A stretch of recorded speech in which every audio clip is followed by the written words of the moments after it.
June the 17th, 2019.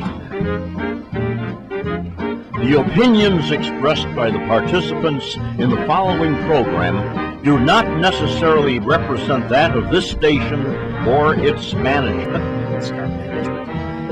From the John DeVita Recording Studio, located in an undisclosed and clandestine location on the great northwest side of our fair city of Chicago, we once again are pleased to be presenting yet another edition of our monthly roundtable panel discussion show, Meet the Chicago Historians.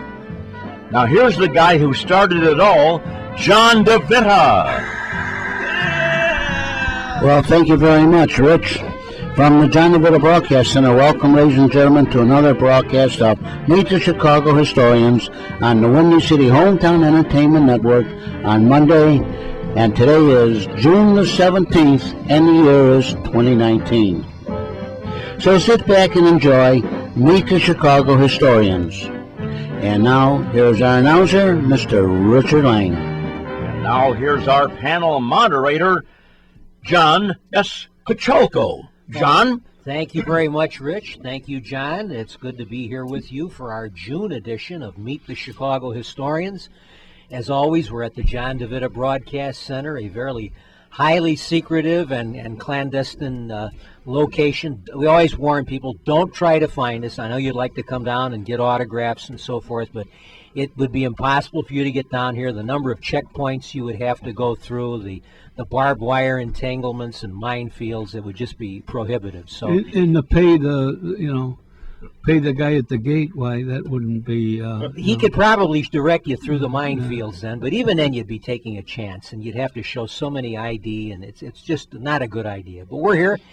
It is the 17th day of June. We're 3 days after Flag Day. Last Friday was Flag Day, the birthday of the Stars and Stripes, the greatest symbol of our nation, adopted in 1777 by the Continental Congress. Yesterday was Father's Day.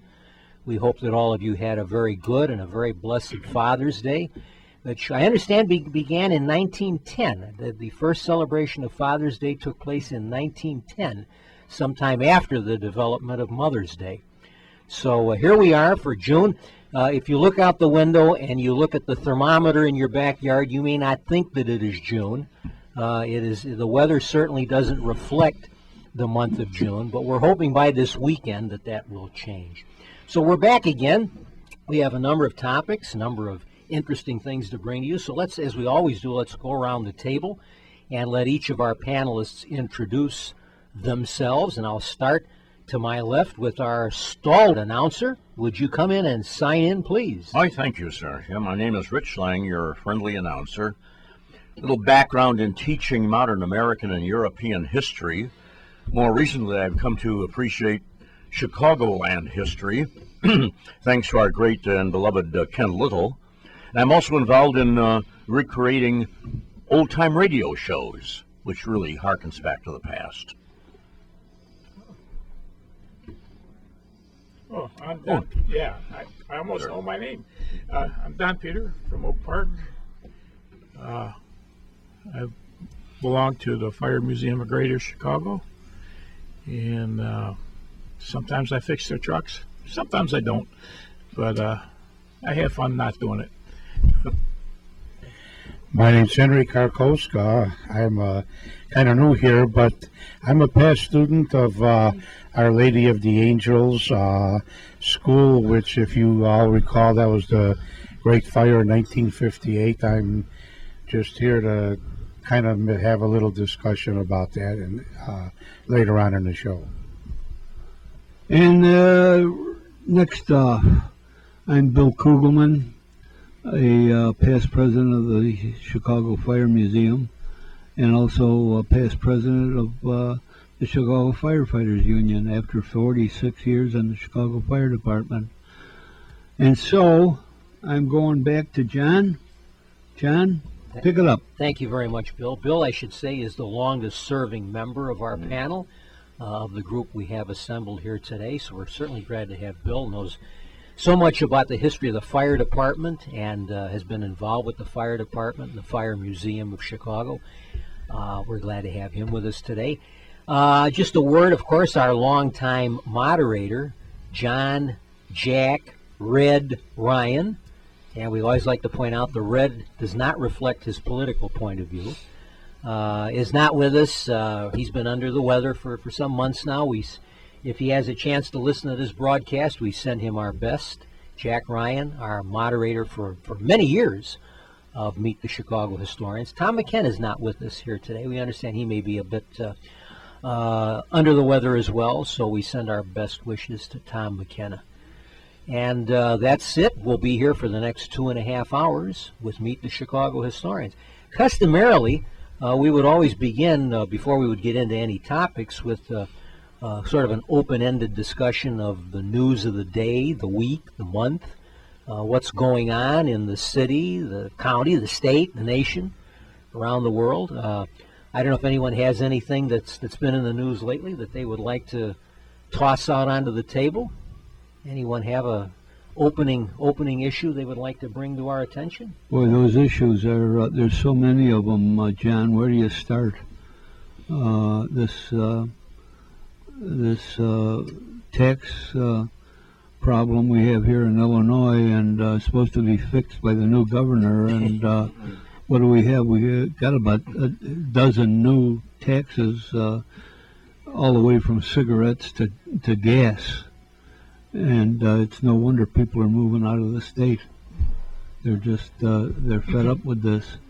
I don't know how it is in other parts of the country of our nation, but I have a place in Wisconsin, and I know people are even moving out of there because the taxes are just sky high. Well, there are states in this country that are well managed. There are states where the elected officials have learned how to live within their means. There are states where they actually cut taxes. There are states in this country that don't have they don't have any state income tax, not a progressive tax, not a flat tax. They don't have any state income tax, and they have all the same responsibilities of government that Illinois does, and they manage to get by without it. They do. They should open up a school for our people. That's for sure. But who wants to go to live in Alaska or Utah or Wyoming? Well, it is. I mean, it isn't just states like that. And you know, there are states that have much lower property taxes. We've got staggering we've got everything. Property taxes. They're going to raise the state income tax now. I always like Reagan's line when he said, "Giving more money to Congress is like giving more liquor to an alcoholic." It's whatever money they take in, they will spend. I mean, the state is in the hole right now. It's in the hole. They have all these unfunded liabilities for pensions, which I know is of import to some of the people here. And if you raise taxes, they're not going to apply that money to paying off their debts. They're going to just spend it. You give money to Springfield, it's just fresh money in their eyes, and they'll all have pet projects to spend that money on, and the state will be just as deep in the hole after the taxes are raised. So deeper. And deeper, and of course they don't tell people that. That's not something they're going to discuss, and the media is not going to pay a great deal of attention to it. Didn't they give themselves a pay raise Yes. somewhere in Yes, there? they did. Yes, they did. So it went from our pockets to their pockets. Yeah, well, I guess they felt the job well done. I figure the state being in the hole, That they're good at. I think they felt they deserved a pat on the back and a cash emolument to go with the pat on the back as well. So. You know, gentlemen, what I don't understand, and just like you gentlemen just said now, they raise the taxes, and these guys get a raise. Now, I'm going to be 81 years old in July. I'm on a fixed income. They keep raising the taxes. Now, of course, I tried to buy very, very little in the state of Illinois. I have a home up in Wisconsin, and my gasoline today at 7 o'clock this morning up in Elkhorn, Wisconsin on County A, I paid $2.62 a gallon of gas. I go to Walmart in Lake Geneva, and I swear I buy all my food. Okay, you do not pay tax on meat, bread, vegetables, milk, anything other than pop liquor, chips, cookies, you do pay a very little tax on that. But how do these people like this Pritzker and all these other idiots down there in Springfield, how do they expect people on a fixed income to keep living? Now they want to raise the price of gasoline. They want to raise the... Now right now, the other day I took my van in to have the emission test, which thank God it passed. Now this coming week, within the next couple of days, I have to go to the state of Illinois to buy my sticker to put on my thing. Right now, this year, the price of the sticker to put on my van is $108. And they've increased that. And they're going to increase that. They're going. It's already been passed. I know. It's going up. So you know what I'm thinking? I'm thinking about talking to a friend of mine up in Wisconsin who's an attorney, and I just may take and register my van up in Wisconsin. They don't have this air pollution business. I mean, like I told a couple of my people, and I'm going to say it right here. If some of the politicians would keep their mouths shut, we wouldn't have air pollution. They're doubling the gasoline tax. Yes, that's right. The gas tax in Illinois is going to be doubled. Yep. 38 cents a gallon. I mean, that's a modest increase. They're just doubling it. You know. But the thing is now, gentlemen, something now, like I said, I'm going to be 81 in July. Okay, years ago, when they came up with the tollway system, the money that they collected on the tollway system was supposed to go for the schools and pay that stuff off. So what happens? They raised the price of the tolls, and I haven't been on a tollway, and since this one governor, not Rauner, but the guy before him, because he's the one that raised the taxes on to raise the tolls on the tollways. I haven't been on a tollway and I don't know how many years, because I think that's highway robbery. Now they say they want this money that they're going to raise for gasoline tax and cigarette tax now to fix the roads. 20 years from now, the same potholes that are on these streets out there right now will be still there, because somebody's going to have to restock their wine cellar in their basement, because that's what's going to happen. And Wisconsin it's not as bad as Illinois, but up there, this new governor that we've got up there now, Tony Everett, I think is his name, he's planning on raising taxes up there also, but not as bad as Illinois. The state of Illinois and the county of Cook is the worst in the United States of America. This state is terrible. Well, they had Walker in Wisconsin who cut taxes, sir, and he voted him. I can't understand. They voted him out. They voted in a guy who's going to raise taxes back high. Well, I could tell you the reason why, but I don't want to raise a lot of eyebrows because of somebody in Washington D.C. Yeah. Okay, end of story. But I'm going to tell you something about Walker. Yes, John, he did. For the past 4 or 5 years, I got a decrease in my property tax. One day, I was with my sister, and we went to the store. We went to Walmart, and she said that from Friday afternoon until Sunday at midnight, that Governor Walker canceled or did away with sales tax on anything that you wanted to buy: computers, refrigerators, cars, whatever it was, because he says he's giving the people of Wisconsin a break from the taxes. Sure. Right. And that was the man. And why? Well, I know. Like I said, I know why he got that deal that was that's supposed to go up in Racine or something, Flextron or there was some local issue. No, because something to do with that thing.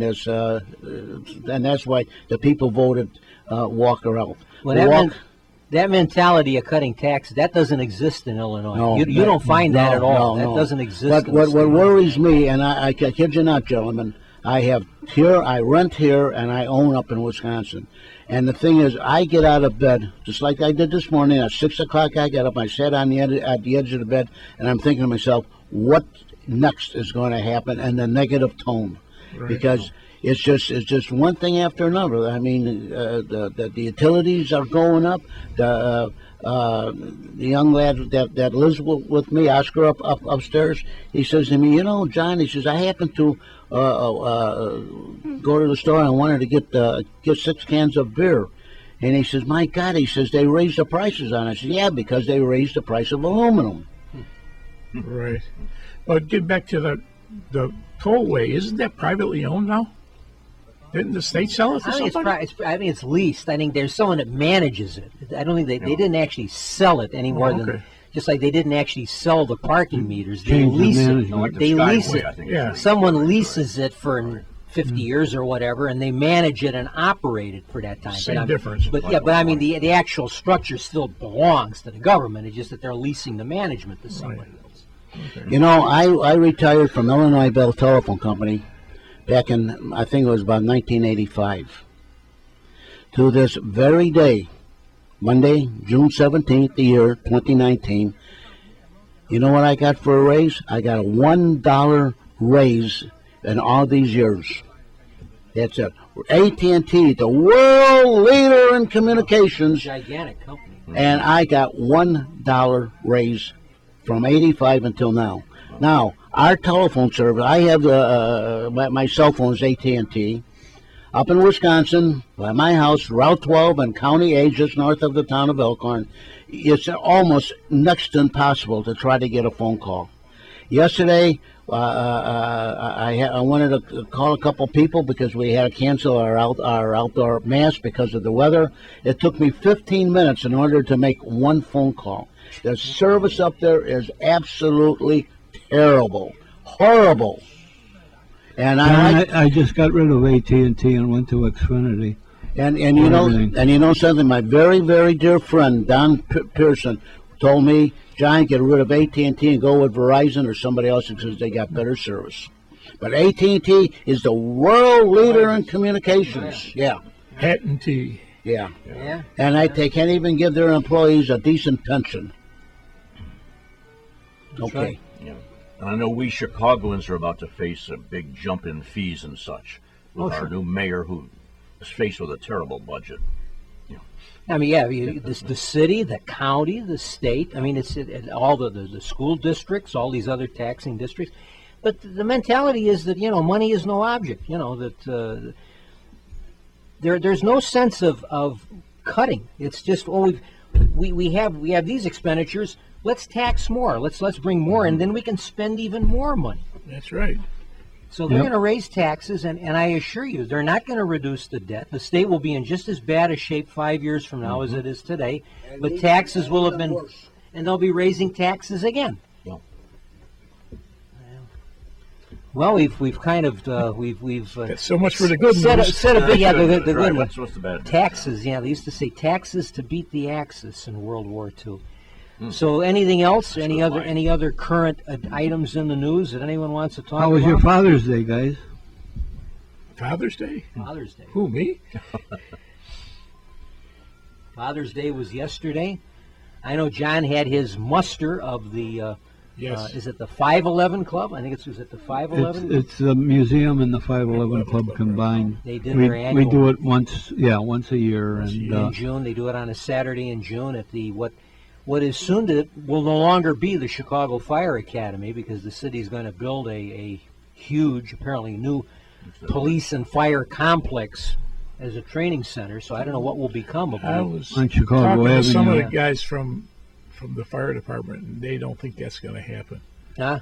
You know, they think Well, if it does, and the museum goes to bat, we want that building. But if they're going to get rid of it, it's going to be for one thing because the property is worth so much. Well, that's also a historic site because that's the actual site of Mrs. O'Leary's barn, as I understand it. That's DeKoven Right. Street. That DeKoven, little 558 that's that little DeKoven. stretch of DeKoven Street where Mrs. O'Leary's barn. We all know it was her cow that started the Great Chicago Fire, kicked over the lantern.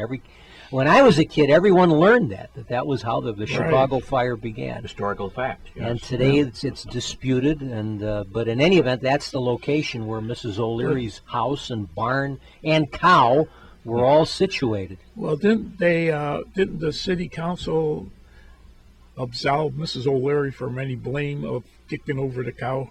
I don't They know. got some I peg don't know. leg Yeah. Johnson or something Yeah. like that. He got the blame. Yeah. Yeah. Well, that's a story. Right. That's a story. And there's a million of them. That's right. No, we just we also- would want the fire museum to get the fire academy. Of course, we've got a very good contract with the city on where we are now. It's it's a What's it? I say abandoned, but it's an old firehouse that Right. Well, when we got they it, built it was a new abandoned. one, and we spent a lot of money there Right. with a one-bay house. So you Right. can imagine what we would have to, come up with if we did get the fire academy. So the Yeah. city Just the still electric. owns the firehouse where you're located? Yes, You legally. just rent? Yes. Oh, I think we pay $1 a year for the next 30 years or something like We that. pay $1 a year for the next 20 years, thanks to Alderman Burke. Right. He's been very, very good to us.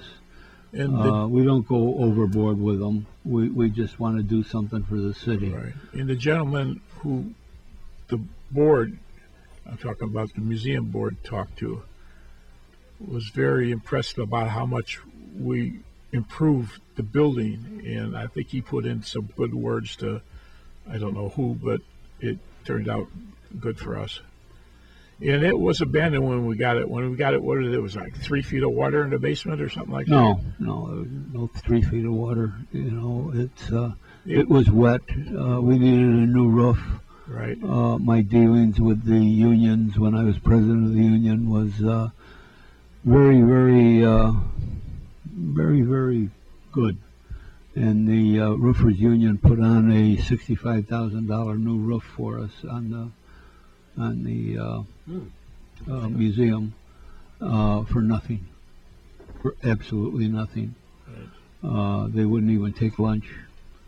And our people who were in the trades did a lot of work on it. The windows, so we put a lot of money into it, but it's also costing us a lot of money. Right. And why should we do anything, when we're just paying $1 a year? But Oh. some alderman or somebody in City Hall can say,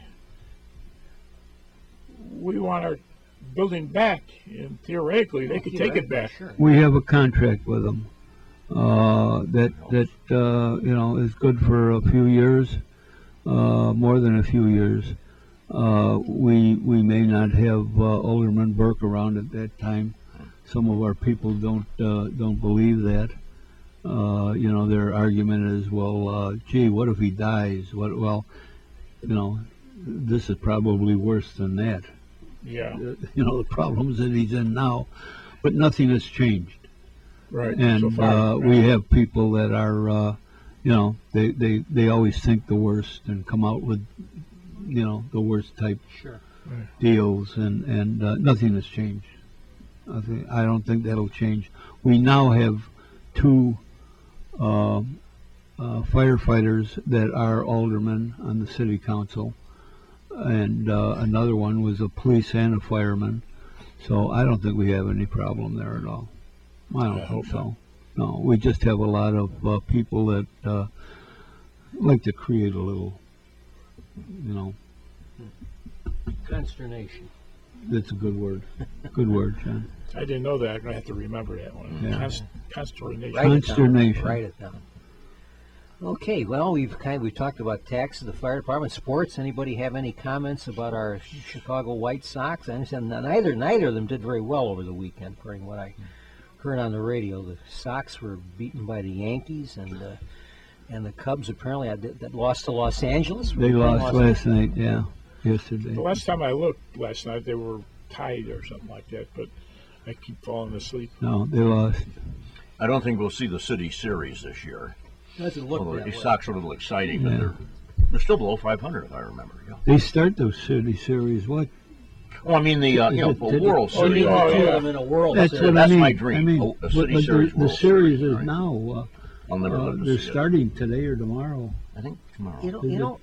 It only happened. What is it? 1906, I believe. There was one time when the Cubs You're right. Cubs and the Sox played in the World Series, and that was in the days of Tinker to Evers to Chance. Right, They were right, still right. on the field at that time. But I think that was the only time in history that, and given the Right. fact that both of them had such, the Sox from 1919 until 1959, and the Cubs for the whole 20th century, essentially. 208 to 2000, or I mean 108 to 1908 until, yeah. Right. But they did get in some of the World Series after Playoffs. that, but they never won any of them. They were in playoffs, but the Sox, other than '59, the Sox were not in the series again until they won the series a few years ago. Right. And The right Cubs in, did it in '45. right in the middle of the Cold War, the police fire commissioner decided to That's put the air raid sirens. Yeah, 1959. I remember that vividly. Yeah, the Sox. Good old Robert J. Quinn. Yeah, they clinched in Cleveland. The Sox for Cleveland was in second place, Right. and the Sox clinched the pennant in Cleveland. So that meant they won the pennant, even though there were a few more games to go, I believe. Right. And that's when the sirens went off, and everybody still talks about that. I remember that. I was working that day. I was And then there wondering was what in one- the hell the firemen. We were all wondering what in the hell is going on. Right. I remember that day. I was a little kid. When the sirens went off, well, back in those days, the Russians were going to bomb us and right underneath your desk Yeah. in school Yeah. and stuff. And I got out of bed and I thought, geez, the Russians are coming. Yeah, the sirens are on. Right. Were your parents around to say anything, Henry, about what was going on with the sirens? Oh, they right away the old Zenith radio on top of the fridge went on, and we were trying to listen to see when the Russians are going to bomb us, and Well, it then, all turned out for nay, anyways. then later on, they were supposed to have some kind of practice nuclear raid in the city, and nobody even paid attention to it. I'm not sure that maybe. Yeah, it was. Well, they had all kinds of stuff in the firehouses, rations, Yeah. flags, all different kinds of stuff, and what we were supposed to do in case you were working and it came over, and the bells did ring. And the old But double everybody covered looked girls at in each school. other and said, "Well, what now?" Right. Nobody knew what was going on. Right. The truth of the matter is, we now know the Russians probably didn't have a single missile in 1959 that could hit the United States. They had a handful of planes that probably would have been all, if they had ever tried to attack, they would have been shot down long before they got to the United States. But people didn't know that at the time. I mean, That's right. it's one of the reasons that Eisenhower was flying those U-2 flights. They actually knew that the Russians didn't have anything, but they didn't want to divulge it because they didn't want anybody to know that the U-2 was up there. That was secret. They didn't want to know that we could fly over the Russians with impunity, and they couldn't shoot the plane down until the following year when they did manage to knock one down. Who was that guy that was Francis Gary Powers. Gary Francis Gary Powers? Francis yeah. Gary Powers. With They the traded him U-2s. for some spy or something. That's right. Like that. For Rudolph Abel, which was really a bad trade. I mean, that was a bad trade because Rudolph Abel was a high-ranking Soviet agent, and Francis Gary Powers was just a pilot. He didn't, Right. he didn't He didn't know know. anything. He just flew the plane, Right. and that was a bad deal to give a senior KGB officer like that in return for a guy who was just a pilot. But they wanted to get him back, so they gave the Russians Were the more Russians- than they were entitled. Were the Russians trying to influence our elections back then? Oh yeah, as a matter. Oh yeah, I'll tell you. We're How were they coming doing up, it in those days? I'll tell. We're coming up on the break. I'll tell you when we come back. We're coming up in just a few minutes. It's a little too long to try to tell the story now. But they actually did. They actually did try to influence our elections, and I'll tell you that story.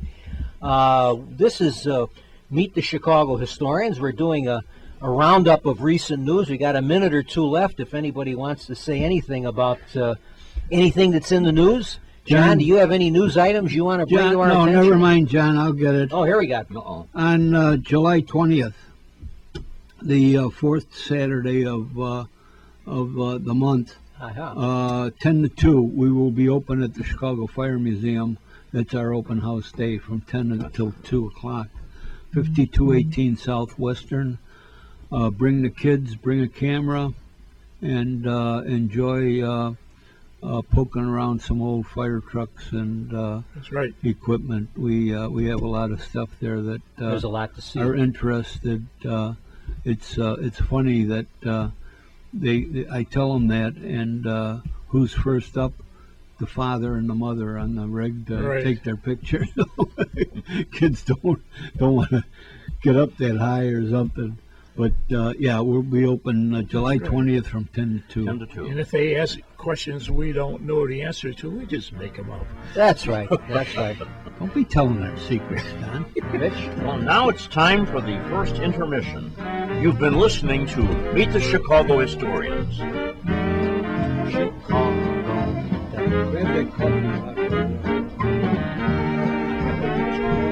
Oh, yeah, it's fascinating. 1960. 1960. Well, friends, now that hopefully the warm weather will be coming, and it's time for you to check the roof, siding, and gutters on your house. We could have some very heavy rainstorms within the next few months, and you want to check and make sure that the roof, siding, and gutters are in good shape. You don't want mold or mildew in your attic or crawl space, or drip on the ceilings in your rooms, or have your walls damaged by leaky gutters or bad siding.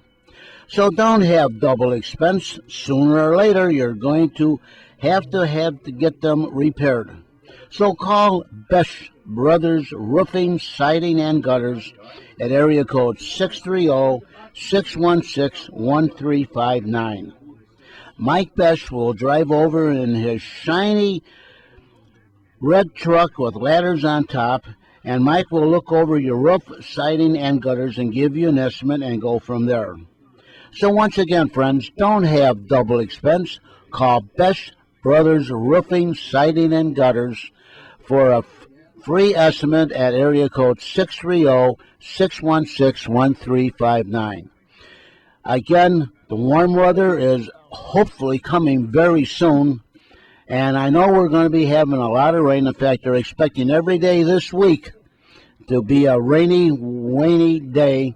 So don't have a leaky roof, don't have bad gutters or siding, and you don't want to have your walls or ceiling or your stuff damaged due to the heavy rain. So again, call Besh Brothers Roofing, Siding, and Gutters at area code 630-616-1359. That's Besh Brothers Roofing, Siding, and Gutters, area code 630-616-1359. Call today for a free estimate.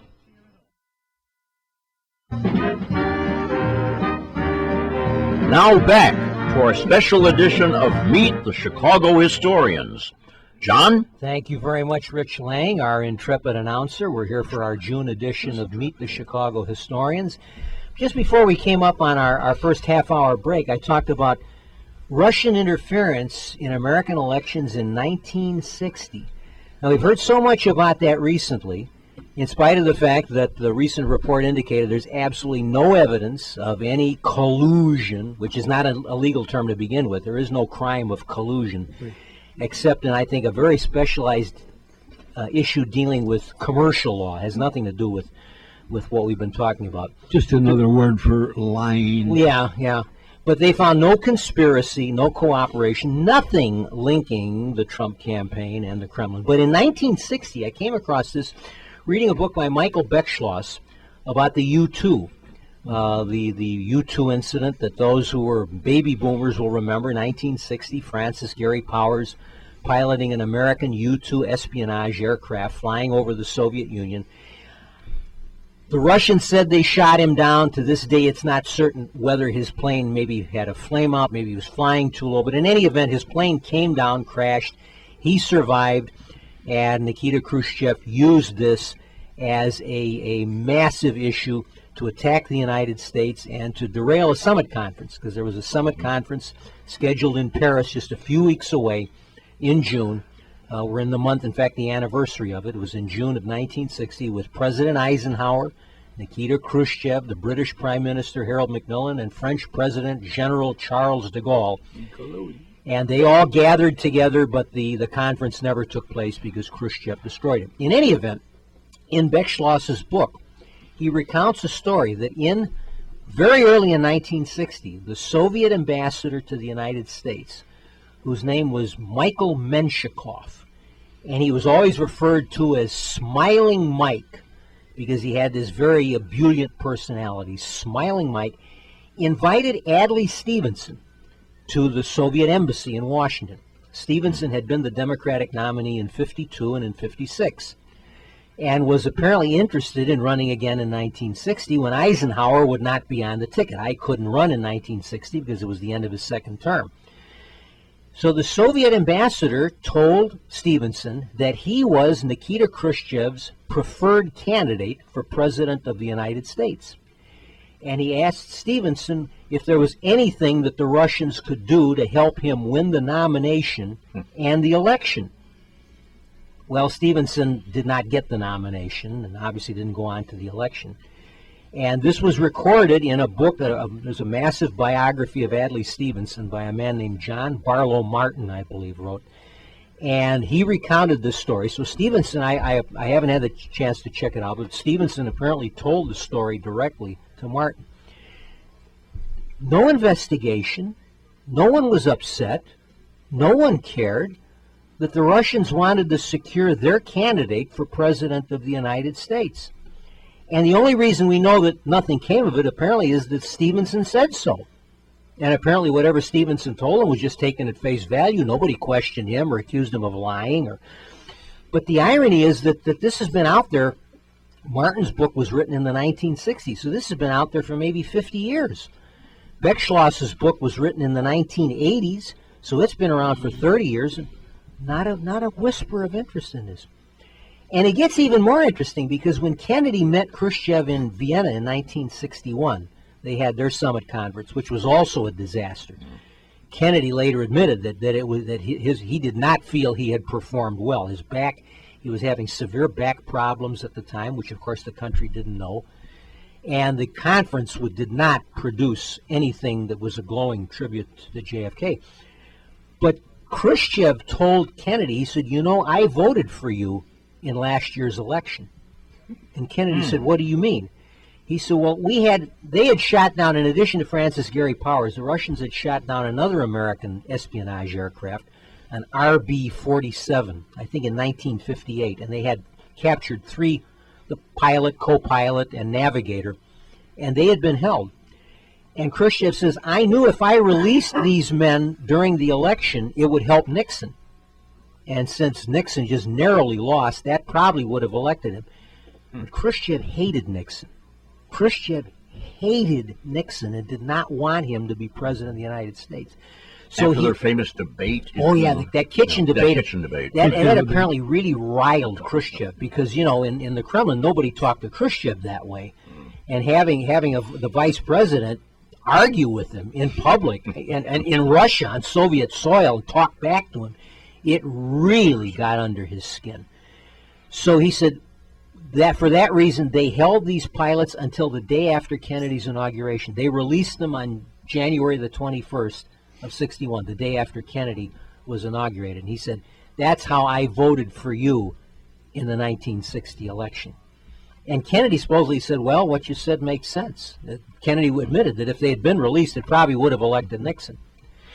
So the moral of the story is that the Russians have dabbled and tried to dabble in American presidential politics, interestingly on behalf of Democrats, and the media has never said a word about it. Nobody talked about this. Nobody goes back with all this talk about Mueller. I'm sure people have read this Beck Schloss book. He's a well-known historian. He's on TV all the time. Nobody said a word. So apparently there's collusion, but then there's other kinds of collusion, which don't matter. But anyway, folks, in 1960, the Soviets tried to elect Adlai Stevenson as president of the United States. And in 1960, they did what they could to defeat Nixon for president of the United States because they hated him. So, What was the Henry Ford says? The more things change, the more they stay the same. That could have been Henry Ford. Henry Ford said a lot of interesting things. Henry Ford was, in fact, yesterday was the anniversary of the founding of the Ford Motor Company. You talk about Yeah, June 16th. 1903, the founding of, so you know the date. Yeah. That's the founding of the Ford Motor Company. I'm a big enthusiast of the Ford Motor And Company. that so- was Henry Ford's second motor company.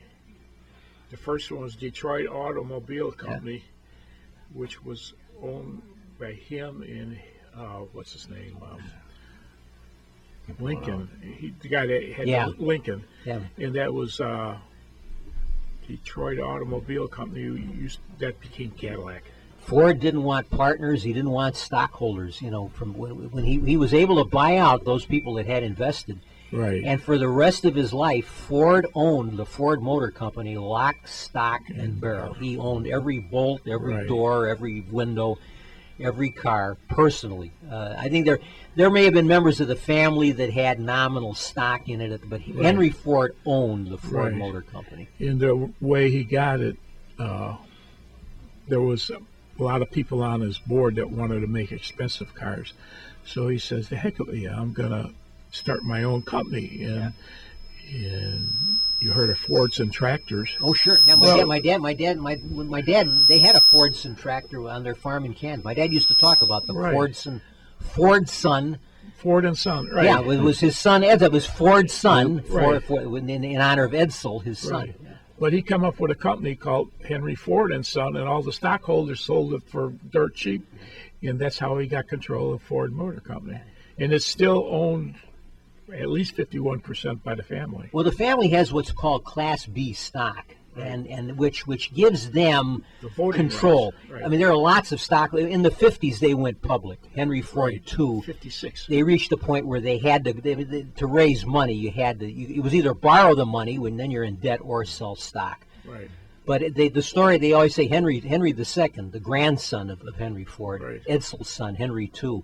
When there would be an argument on the board of directors, he would point out the window and say, "Whose name is on that building?" sign out there?" There was a huge sign, Ford Motor Company, that you could Right. see from the board of directors' chambers. What's the story of Henry Ford letting his workers unionize? They were not allowed to during his lifetime, or did it come at the very end? I No, think? there was, They unionized in the it, 40s. yeah, only after a bunch of people Because got of the killed in war, riot. perhaps. That's They, something to do with it, yeah. he was. Yeah, I think even the coming of the war had a lot to do with it. Right. He was they were the last auto company to unionize. Well, He his- didn't believe in unions. He Right. just simply didn't believe in unions. But his son was doing a pretty good, Edsel Ford. He Edsel. was doing a pretty good job of running it, and that kind of irked Henry Ford II, or Henry Ford, and I think Henry Ford II kind of held it against his grandfather. Yeah. Because of that, because if you notice, when he came in, they used to have the Ford script all over the place. It all of a sudden it went to block letters Ford, Yeah. Yeah. and then it wasn't until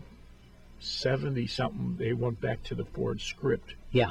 And now they're, with the blue oval, now they're going to just a plain Harold Wills Ford script. Right. That he was the chief mechanic. And when Edsel No. wanted to. Edsel respected his father, but he felt there were things that had to change. Where Henry Henry kept making the Model T a couple of years beyond when he should have moved into a newer style. Yeah. But he didn't want. He thought the Model T was going to keep building them forever. And That's right. And and- Edsel was the one who come up with the Model A, and it right, kind of looked like which the were Lincoln. successful. Yeah. The Lincoln was his idea. The Lincoln automobile was Edsel's idea, Yeah, but and that, his father didn't want to go into a luxury car like that. well, But, he bought it from. yeah, the existing. Who was the guy that owned the Lincoln? There was a Lincoln in previous years, but when Ford got Yeah. the rights to the name, They bought it in 1922. yeah. But But it was in the late 30s that Edsel designed kind of the prototype Of the of mo- the modern idea of the Lincoln as a big luxury well, they automobile. bought it in 20, and then he took some of the styling from the Lincoln and put it in the Model A. Yeah, And then he had the shift foot, the shift like we have today. It wasn't the 2-speed foot operated transmission that the Model T had. And when did the Mercury come along? 39. Also under just Henry's before the reign. war, just before Yeah, everything that came to a was halt with the war. Etzel's It's to broaden the appeal of the Ford name. Edsel died in 1943. He was essentially running the War. company by that Right. point. And his dad, his father, who by that point was in his late 70s, he was born 1863, so he was 37. He was about 76 years old. right. He came back, but they brought The government says, "Hey, this ain't gonna work." they brought the his kid son back. Bring his FDR. son. FDR personally released Henry II, Henry II, from the Navy, Right. so that he could come back and run the Ford Motor. He said it was more vital to the nation's defense effort running the Ford Motor Company Right. than serving as a naval officer. Because they were afraid Ford Motor Company was going to go bankrupt, the government, and that was right in the middle of all the war production too. 43, 37. Henry was 80 years old at that point. Right, and he died in In 46, I must say. 47. Yeah, 47? yeah, died in 1947. So, and there's Harry, and he settled a few scores on behalf of his dad, because there were some people in the company that had not been kind to Edsel Ford, knowing that the father would back them up. When Henry II took over, he dealt with them. He The dealt one with them. who screwed up the company more than anybody was a guy by the name of Harry Bennett, Harry Bennett. and yeah. he wanted to wanted to control run the of the company. company, right? And from what I understand, when Henry Ford, he says, "Go get Harry Bennett," and they escort him out the front door. Yeah. And they both carried guns, and they were pointing guns at each other, and that was the closest time Ford Motor Company ever went out of business, when if they would have shot each other. Harry Bennett had humiliated Edsel, and and Henry had not backed his son up, which is No. it's hard to justify. But when Henry II took over, he summoned he let Bennett know, "You're finished." That's right. And Bennett tried to call Fairlane, the home, Henry Ford's estate. They wouldn't take his call. No. Henry had arranged with his grandfather that, "I'm getting rid of him, and I don't want any interference." And Henry, the senior, knew that his grandson had to run the company. This was not, the president was involved. The president had sent him back to run the Right. Ford Motor Company. He accepted the fact that he had to get rid of Harry Yeah, Bennett. and there was a time, and I don't know if it was then or not, but Henry Ford's wife says, "Hey, if you don't let Yeah. Henry Ford II run it, I'm out of here. I'm Yeah. going to divorce you." Yeah. And Edsel Ford's wife, who was still alive at the same time, they both said the same thing, and that kind of It's hard to understand. I mean, I great admiration for Henry Ford. He was a brilliant man. I mean, he built this Right. gigantic company. But it's kind of like there's been this case in times when kings and they don't get along with their sons. I guess they right. kind of resent the fact that this son is going to eventually take over the position that they're going to have, and somehow that, instead of being proud of that, Right. they resent it. And that was Henry's attitude toward Edsel. in some ways he was a genius. In a lot of Oh, yeah, he ways he absolutely was was. sort of Oh, an yeah. ignoramus. Oh too. yeah, because he was not a well-educated man. No, he Anti-Semitism, was lucky. all that sort Yeah, of thing. yeah. If you ever seen his handwriting, Yeah. it took a while just to figure out what it was saying. He once, we're the Chicago historians, he's famous for having once said, "History is bunk." right. he was It was quoted more or saying- less bunk. We qualified it? I didn't know that. Okay. When you talk about handwriting, do you ever see Lincoln's handwriting?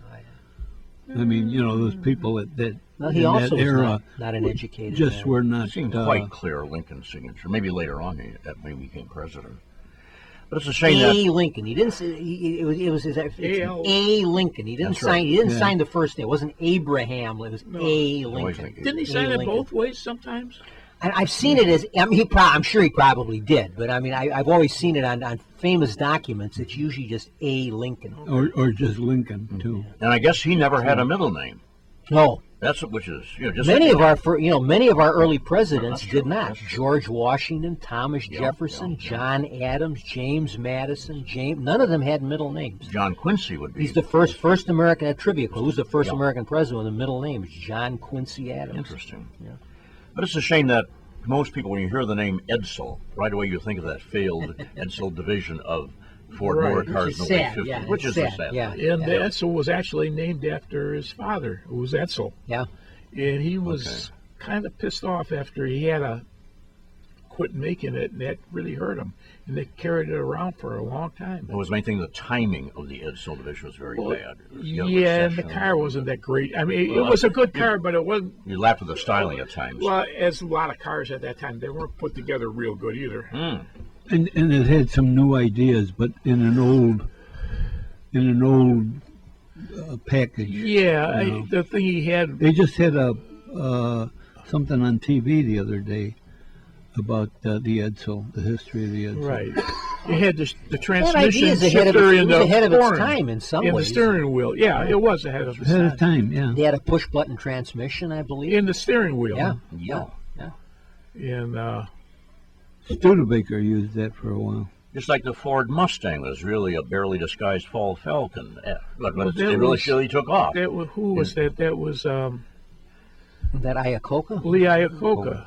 By the early 60s. yeah. And Henry Ford II didn't want anything to do with it.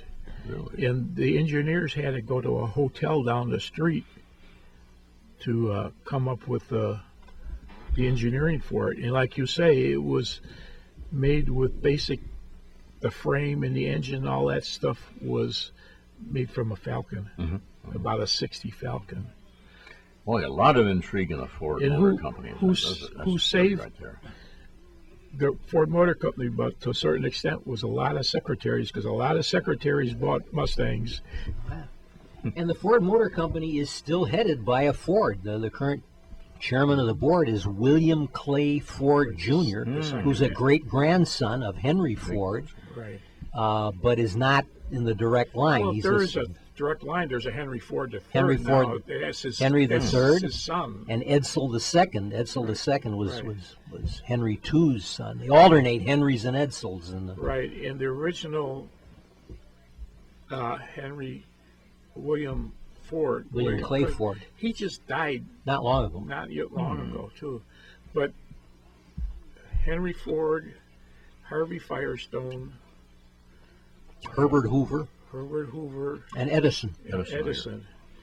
And They would go on trips, fishing yeah, trips and yeah. camping they trips. made you know. camping things like out of 3 or 4 cars, and they had one that was a big refrigerator on wheels and all that stuff. They weren't really roughing it, though, in the wild. They Well, had much people would. no, I mean, But it was a good gimmick. right.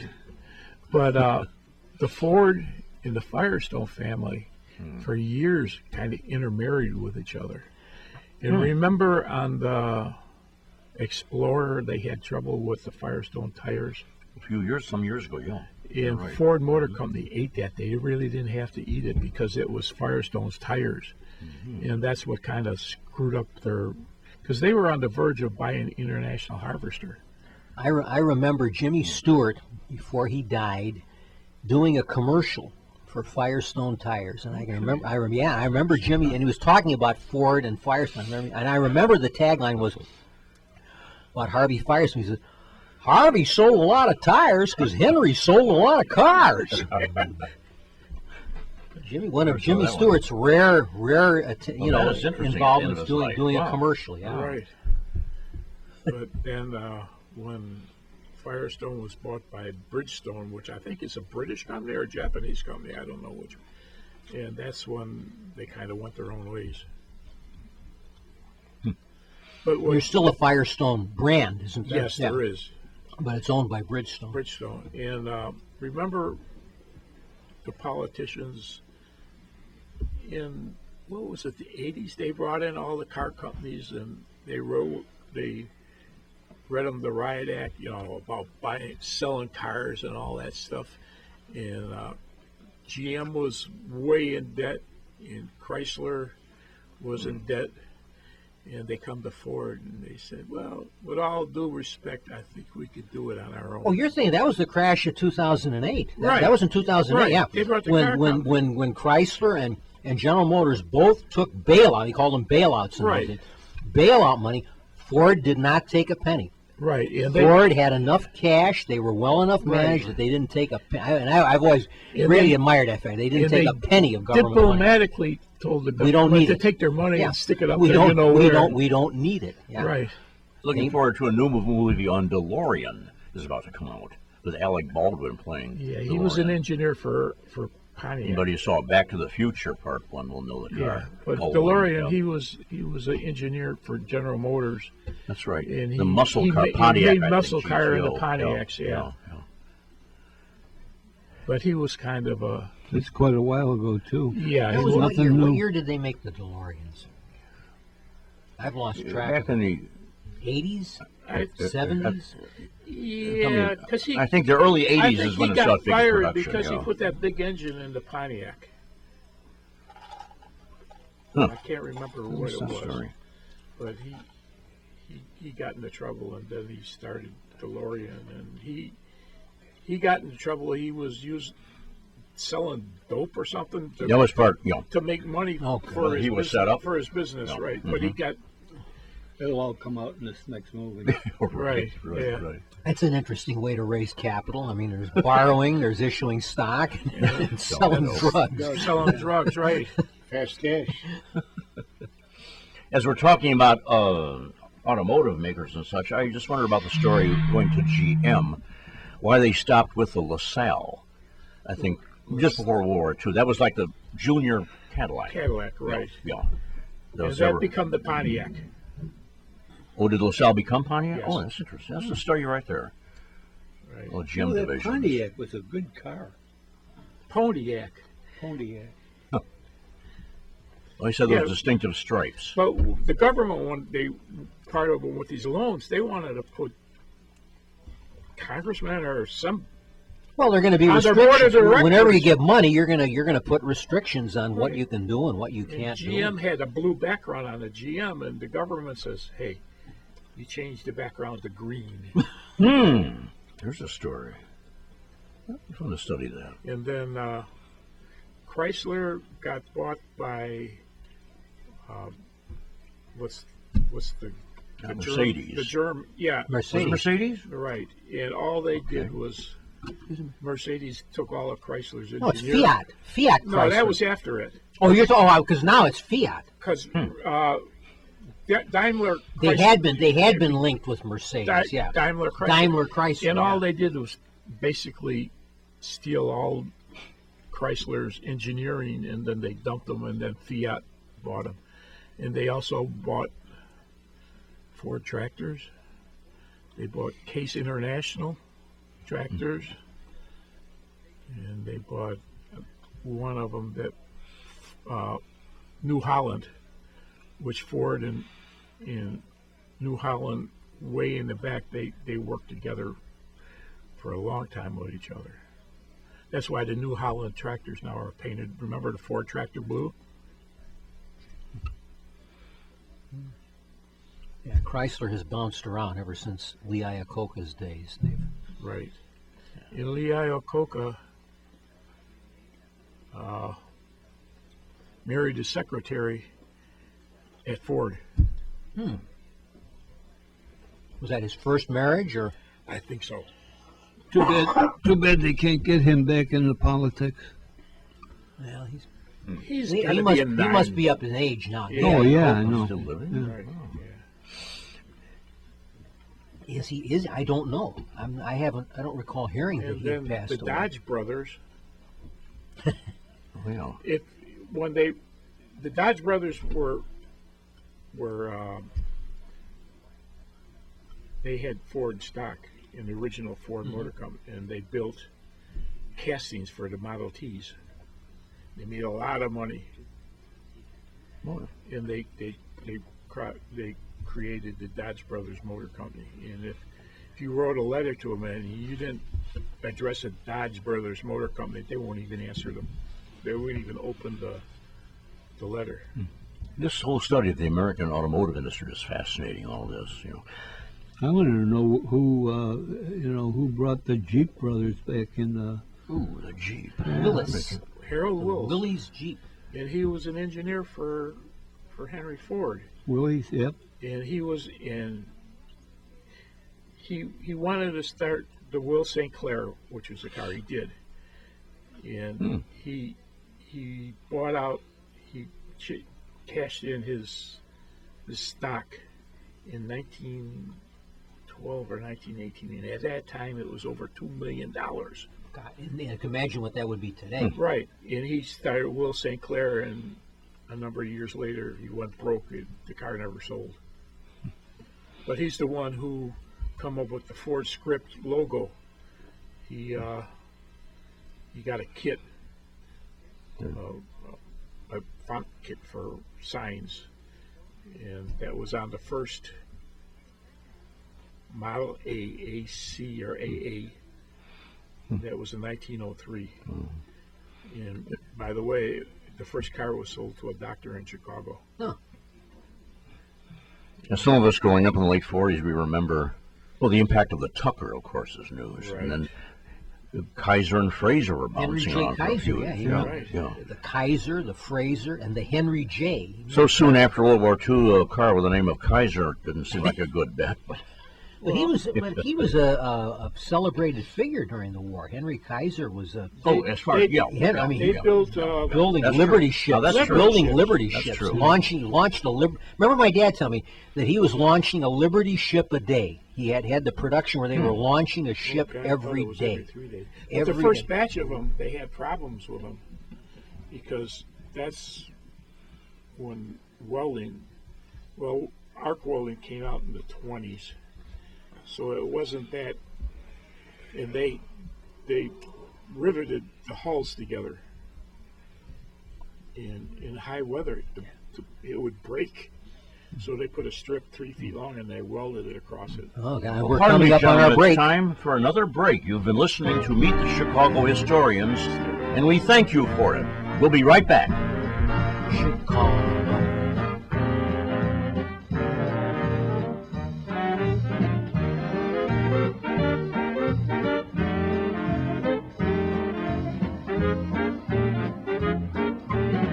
Do you suffer from pain? Do you know someone that has constant pain of their low back, neck, shoulder, knee, or wrist? Have they tried medications, exercise, physical therapy, or chiropractic, and nothing seemed to make it better?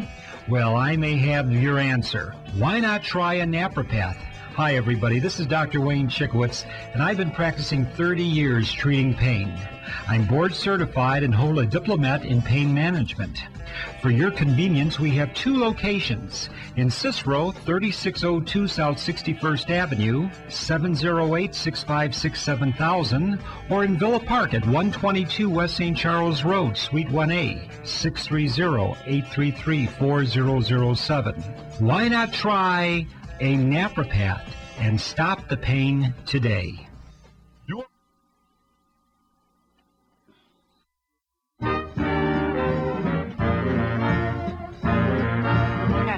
our show, John? Thank you very much, Rich. We spent our first half hour talking about taxes and various other local news items, a little bit about sports, and we did a little bit of automotive history in the our second half hour, talking about the great Henry Ford, the Ford Motor Company. The anniversary of the Ford Motor Company was yesterday, the 16th of June, 1903. We have a special guest with us today to talk about a great tragedy, a great historical tragedy. Again, if you're a baby boomer, you remember the Our Lady of the Angels fire in 1958 in the city of Chicago. Tragic calamity. Right. And we have a guest panelist with us today who was a student at Our Lady at the time of the fire. Yes, I was in 7th grade at the time. Introduce yourself once again and tell us a little bit about it. Okay, my name is Henry Karkoska. I went to Our Lady of the Angels. I graduated in June of 59, and at the day of the fire, December 1st of 58, I was in 7th grade. We could start that day off as a normal school day. Everything was as per usual in any grade school. Pledge of Allegiance, out in front of the school, sang the national anthem, and went to our classes. I recall it was about right in the area of 2:30. We were sitting in class, and everybody started noticing this black smoke coming through underneath the doors. The doors are always undercut, strictly for air circulation. Anyways, this black smoke is coming through the door, and the nun goes by the door, opens it, and whoosh, this huge amount of black smoke comes running through. Now, you know how you always practice fire drills? Well, you can forget about that. It was total mass confusion. Kids were running the front door. There was always two doors in the classroom. Me, I couldn't get through the door, so I headed for a window. Now, most of the kids get out of the classroom. We didn't know at that time the fire was on the other side of the school, but the whole school just was filled with black smoke. Can I just ask, were you on the first floor or the second floor? I was on the second floor. Yeah. And anyways, we fling the windows open. Now, the alarm went off after we noticed the smoke. So the fire was really going when the alarm went off. There was only one alarm on the school, but the school was U-shaped. It was in the center of the U. And if you didn't pull it, it didn't go off. Anyways, as I was hanging out the windows, scared, I was 7th grade, I was scared like you wouldn't believe. And that's when I first noticed fire trucks were coming. They turned on, I believe, yeah, it was Hamlin Avenue, turned onto Iowa. And I thought, oh boy, they're going to come save us now. I was waiting for a ladder and everything. But what had actually happened in my particular case, a fireman came up the stairway, got into our room. There was only about 5 or 6 of us left in the room. And he walked us out of the school and we got out. Now, as I got out, I had a brother and sister that went to that school. So I was worried about them. So I'm walking around trying to find them. And I'm walking from Aver Street towards Hamlin. And I look at a gangway that was between the priest house and the school where the only fire escape was. Your brother and sister were smaller kids? Yeah, my sister was in 6th grade. My brother was in, 3rd.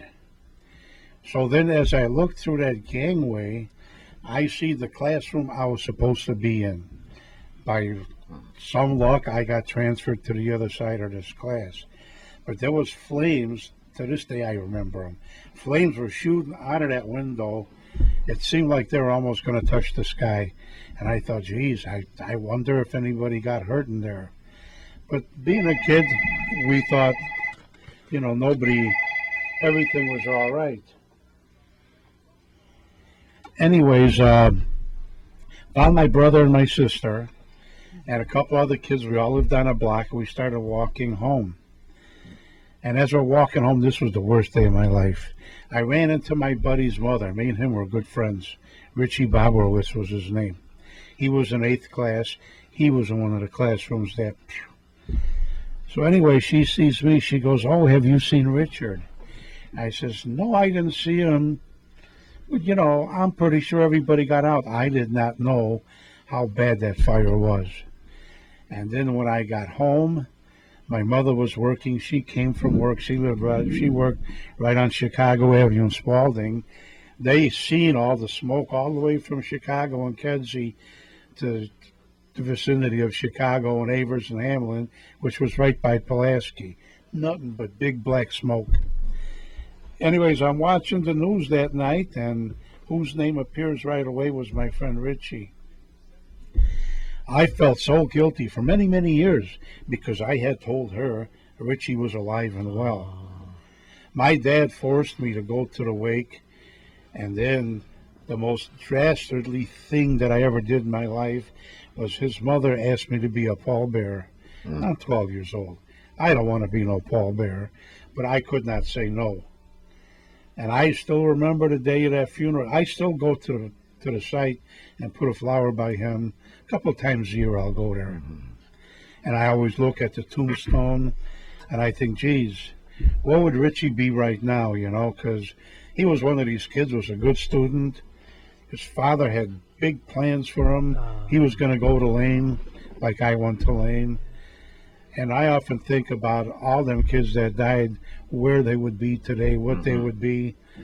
And then I think, how did God pick just these certain kids, And it's something I never forget. I still attend commemorative masses once in a while. They have them at Holy Family Church on Roosevelt. Do they have something every year? The last Sunday in November, before December 1st, they have a commemorative mass at Holy Family over on Roosevelt or next to St. Ignatius High School. Now, also once a year, the kids from my class that graduated in '59, we still have little mini reunions up until last year. I missed because I was somewhere else, but we have those annually. Sometimes every other year we still get together. I don't know if you what was the date? I know I remember it was cold weather. I remember it was cold. What was the actual date of the fire? December 1st, and December actually 1st, it really sounds right. wasn't that cold. I guess I remember it was like winter time. It wasn't It was May winter, or but June or April. It was We walked home. None of us had coats. Now we walked from the school. We lived on the eastern edge of the boundary. We lived around Augusta and Kedzie. Now I walked all that way with all the kids that lived. We all walked together, and we really weren't cold. I don't know if it was just the adrenaline or what it was, but we were just in our shirts, and it wasn't like we were freezing. We were traumatized and probably didn't even know it. Were most of the kids who died, were they from a particular class or group? Were they younger children or older? It was a mixture. The wing of the school that were just about all of them died was mixed between 5th graders, 7th, 8th graders. 'Cause I had a couple of classes on that side. I think 5th grade. There was a couple of 7th grade classes, a couple of 8th. But it was anywhere from 5th on up. And how many died? 92 kids died 90. and 3 nuns. I remember the 3 nuns. Yeah, now as far as the fire goes, we were talking earlier about Father Joe Anyubeni, who was a very popular priest in the parish. Well, he was actually him and Mr. Raymond, who was the janitor of the school, who some accused him of starting the fire, which was not correct. But Father Anyubeni actually took off his cloak and his T-shirt. He went into that school saving kids. He's quite a guy. He was quite a man. Yeah. Was he the pastor of the No, the parish pastor was Monsignor Cousins. Father Joe was just a priest. at that parish? Yeah, at that parish at the time. And it was just, I remember going to the school. I think 2 days later I got on my bike and I drove to the school, and it was like such a haunted scene. I went by the fire, the wing that burnt, and just looking at it gave me the shivers. And then I could almost see these kids. Some of them never got out of their desks. I'm sorry. Because from what I heard happened was a lot of the fire not only went down the corridor, but it got up into the roof. And the roof, there's a lot of air blowing through there. It blew right down through the roof, and the roof actually in some classes collapsed right on top of the kids. The fire moved very quick. I was going to ask, did most of those die from smoke inhalation, or was it you say that Some there were from some smoke, that died from actual collapse? Some of from the roof? smoke, and some got toasted.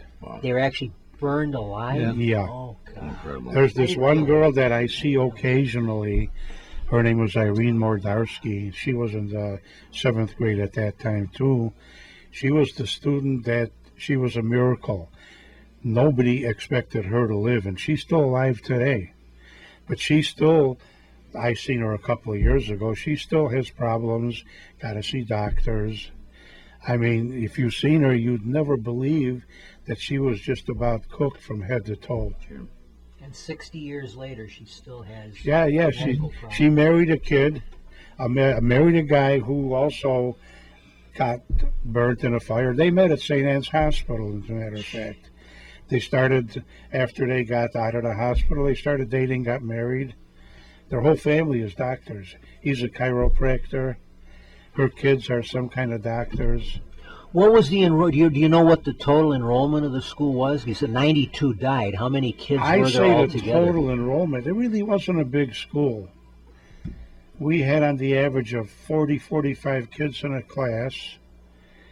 I would say maybe 500-600 maybe. 500 or 600. But we were, like I said, every classroom had 40, 45 kids. I think it was more than that, Hank, but I'm not sure. It's a shame Jimmy Gibbons isn't there. Yeah, I really never knew the total. Was there one class of each level, or did they have like more than one second grade or third grade? No, they had a couple. Well, So they it actually wasn't had just one class of each. no, of each no. level. There was on Hamlin Avenue. There was a couple of buildings that the parish bought, and they had kindergarten and first grade there. The main school was second grade on and on up. Oh, so kindergarten and first grade were not involved. No, in the they fire. were on Hamlin Avenue. Like I said, the parish had bought a few buildings, and the nuns were teaching kindergarten and I believe some first grade. And this was the baby boom year. This is the height of the baby boom year. So there were lots of kids in the There was parochial families schools. that lost 2 kids. Yeah. I mean, I remember the funeral. The main funeral was held at the National Guard Armory on North and Kedzie. I remember going to the funeral because I was a pallbearer. Just a little kid, 12 years old. I'm looking, and I'm seeing there had to be most of the kids had the funeral at the armory, and I'm watching all these coffins go by, and it was like I couldn't believe that this really happened. Even to this day, I have a hard time with that. Did Mayor Daley come to the funeral? I'm just wondering because it sounds like the I kind of really thing he couldn't would tell have you who done. was You know, there. it sounds I like don't know. you would think it's the kind of thing he would have I done don't know. because he was a devout Catholic. Yeah. And, I mean, you know. But see, that neighborhood was predominantly Italian. Yeah. All big families. So Were the kids in the school, were they largely Italian American families, or was it a largely other Irish and nationality? Italian American. Irish? Yeah. Irish. There was few Polish like myself.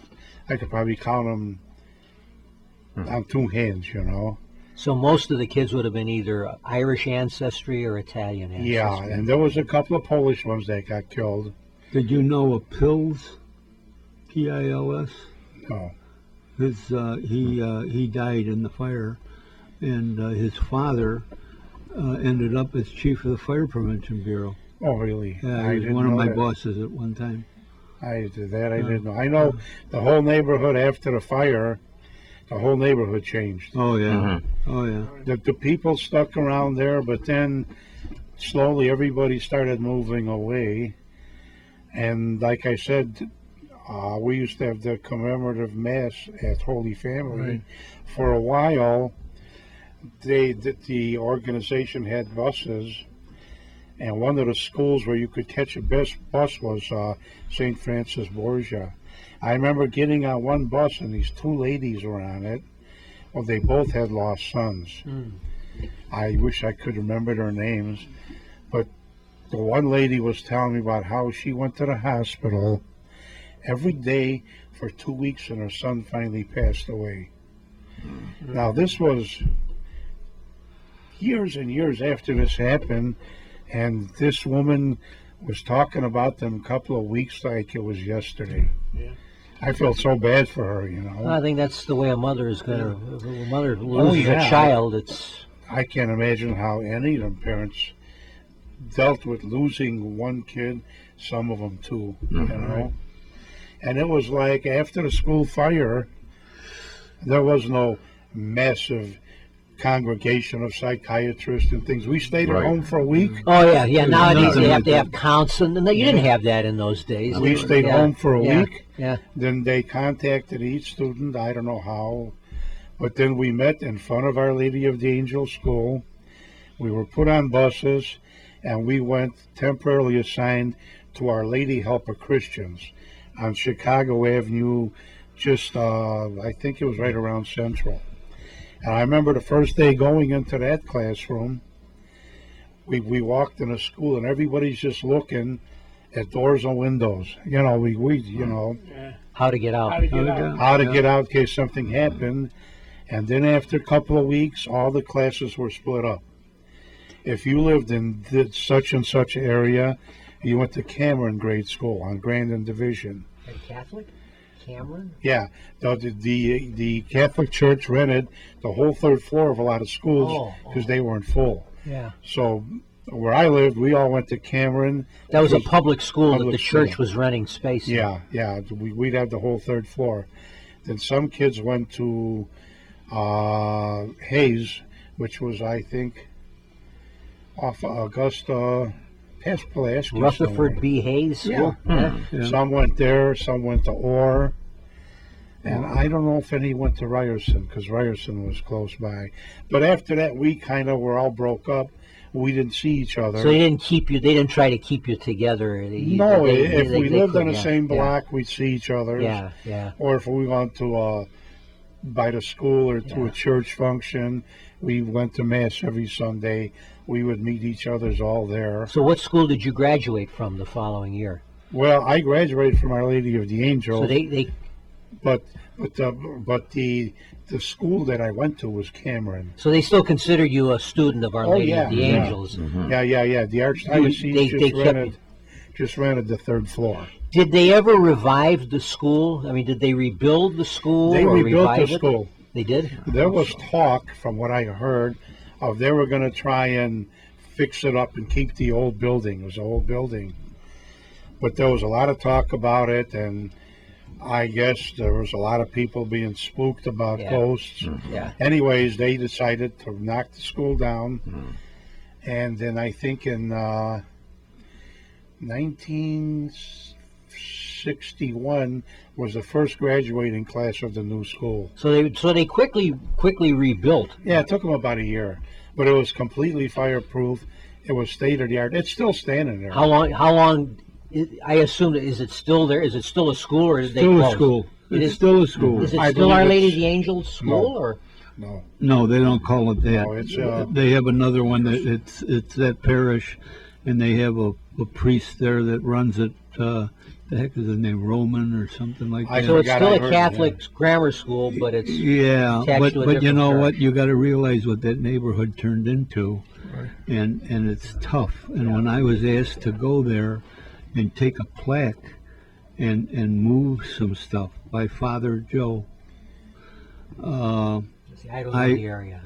Father Joe Agnabeni, he had asked me to take this, and I didn't. I thought it was just a little plaque on the wall or something. Well, when I went there to take a look at it, it was the big statue, and that I moved the Holy Family Church now, and when I got in there, this monument, so to speak, was right inside the door as you go into this new, in question marks, new school, and it was marked on, it was written on, it was peed on, it was in terrible shape. They just had no respect for it at all, and that's why Father Joe asked me to get it out of there. Right. And I moved it over to Holy Family, which was lucky that we had a fire at Holy Family sometime before that, and they had the pastor there was a good friend of mine. We grew up together. George Lane was a Jesuit. He had gotten people from Italy, from the Vatican, that were I guess they were artisans in redoing and rehabbing statues and monuments and that, and he was having them doing it for the smoke damage that was done to these things at Holy Family, and it was lucky when Cunningham Movers, Jimmy is a fireman, owns this Cunningham Movers. He moved it there, and when I met him, nobody was around, and he says, "Where do you want it?" And I said, "I have no idea. There's nobody here."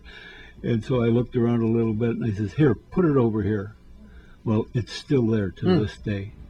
And I gave, I never forget the $20 I gave to these Italian artisans, and they cleaned the thing up like it was brand new. Can you describe what it is, what it looks like? It's what it depicts? the bottom of it is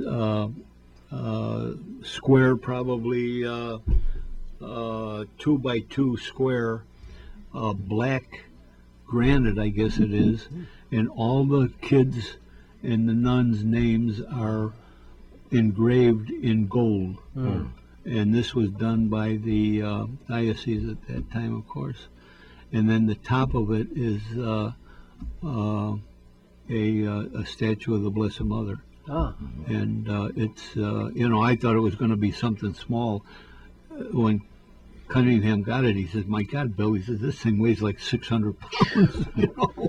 It took 3 or 4 of them to move it, but it's still there. And the reason I picked that place is because it's in a decent neighborhood. There's decent parking. The parking lot is open. They can have their mass there. They can have whatever they want. The basement is open for them, and it's not been moved at all. And little footnote to that is that the next day I was called by Father Tom Mulcrone, our chaplain, who knew I was doing this, and he said, "Bill," he says, "the word is out that you stole the Our Lady of the Angels monument, and they want to know what you did with it." sold it. And this was, and they were very serious. I had to call We got an the, APB out there. I had to call the bishop and let him know Be on the lookout. what happened. Oh yeah. 600-pound monument. Right. But I was so glad to do it because it's a beautiful thing for one Right. thing. When you were going there, did you know Michelle McBride? No, she was in 8th grade though. Okay. She was a year ahead of me. I know she had written books and Right. she did a lot of I the met her things a on the couple fire. times, and she was in the hospital until way past Yeah. Easter. Yeah, she was in pretty And long too. she- There was a guy named John Raymond who was substantially involved in the book that was written. Right. It's called Where Angels Sleep, Yeah. and it was mainly about the fire. Right. And I was going to also mention there's a cemetery on Roosevelt and Wolf Road. I think it's called All Saints. There's quite a few of the students buried there. Roosevelt and Wolf. No, that's Queen of Heaven. Queen of Queen Heaven. of Heaven, Yeah, that's I, right. I have members of my family. In fact, I was Yeah. just there yesterday for That's, Father's Day. Yeah, well, there's a memorial there. Is there? Right is there? right along the fence. I don't know. It's if facing along the fence. opposite of the fence. I don't remember, but I So know a lot of the it kids were comes to buried a there. point. There's a big statue of the Blessed Virgin, and there's I don't know how many grave sites. They used to have a group that used to go there every year, but I don't think the last couple of years it's most of us are up in our ages or dead, not even around. Right. Do you remember the other book that was written? To Sleep with the Angels. That was McBride. McBride's. That Right. was McBride's. That was John Raymond too. Yeah. Sleep with the Angel. I know something to do with it. But there was another book written by about the fire, and I was very involved with the Friends of OLA, and we were very happy Right. about this book coming out and let everybody know until one of the authors was arrested for arson, and that just spoiled the whole That was thing. for a different book, though, I think. It was for a different book. It wasn't McBride's His book. wife was His wife had a something about ghosts, cemeteries. She Ursula yes, Bielski. Yeah. she had a van or a bus or whatever it was, and she took people around the city Right. and showed them different places and that. And one of her things was about the ghosts. Right. What was her name? McBride? Ursula Bielski. McBride. Ursula Bielski. Yeah. Bielski, yeah. But get back to He knows she's tried to walking come with a cane. around, and that just she kind always of used to walk with a cane. everybody for the rest of just- her life. lost interest. Michelle. Here's Oh, did she? And she was I am right now. in her 50s, and they said everything in her body shut down at the same time. Wow. So I always figured she was the 93rd, because she died basically of the fire, I would believe. As a result of the fire, let's put it that way. It could be, yeah, because like I said, I know Irene Mordarski. I was in classes with her, and she's made it I mean, you would never know how seriously she was really burned. And Henry, did your family move from the neighborhood soon after the fire? no, we it lived was there. Because you were some distance from the school, of course. Yeah. We lived there until, let's see, 1967. I went in the military. And I think when I was in Vietnam, 68, my folks had moved to Wisconsin. The parish no longer exists? Or, Well, no, not really. I mean, they closed Our I Lady heard of the Angels. church is open again. That I think some priests opened it up. Then is it still called Our Lady of the Angels It's still Church? called Our Lady of the Angels. For a while, the church was a some kind of black ministry had took over That's the what church. I thought. It had closed as a and parish. then that closed, and this priest reopened it just in the past couple of years. Well, it's more than the past couple of years, but he came from the east somewhere, New Jersey or wherever it was, and he just took it over. Well, you know, you don't just come to Chicago diocese and take something over. Yeah. You got to have the okay. So there was a big wrangaboo about that, and the cardinal finally, you know, gave into it, and maybe that's me, John. The cardinal finally gave the okay, and I have not met this guy because.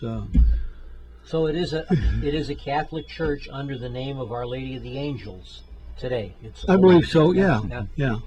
The gentlemen will be right back after these messages of interest and importance. I tell you what.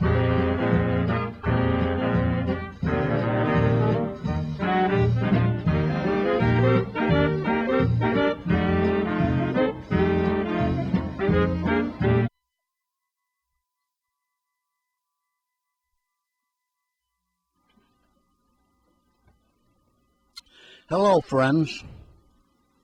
Are you looking for a place to have some printing done?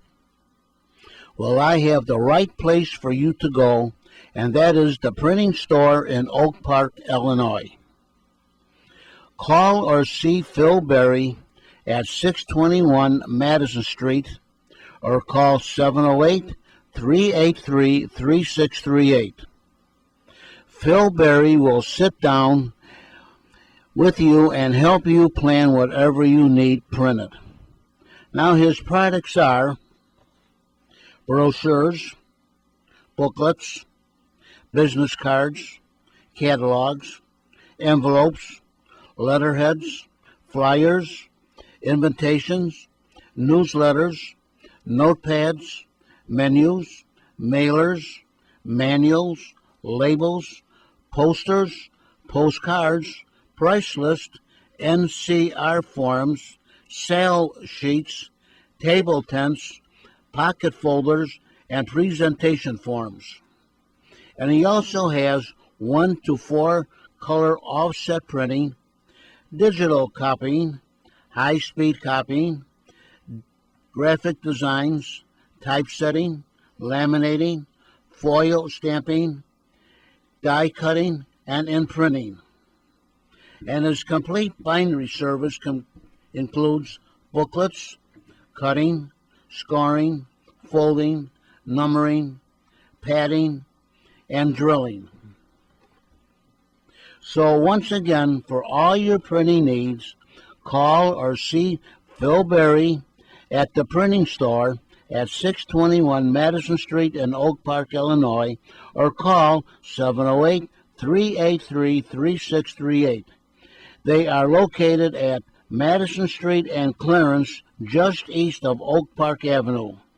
And that's at 621 Madison Street in Oak Park, Illinois. Or give Phil Berry a call at 708-383-3638. For all your printing needs, the printing store is there to help you. They're 621 Madison Street in Oak Park, Illinois. And once again, you can call Phil Berry at 708-383-3638.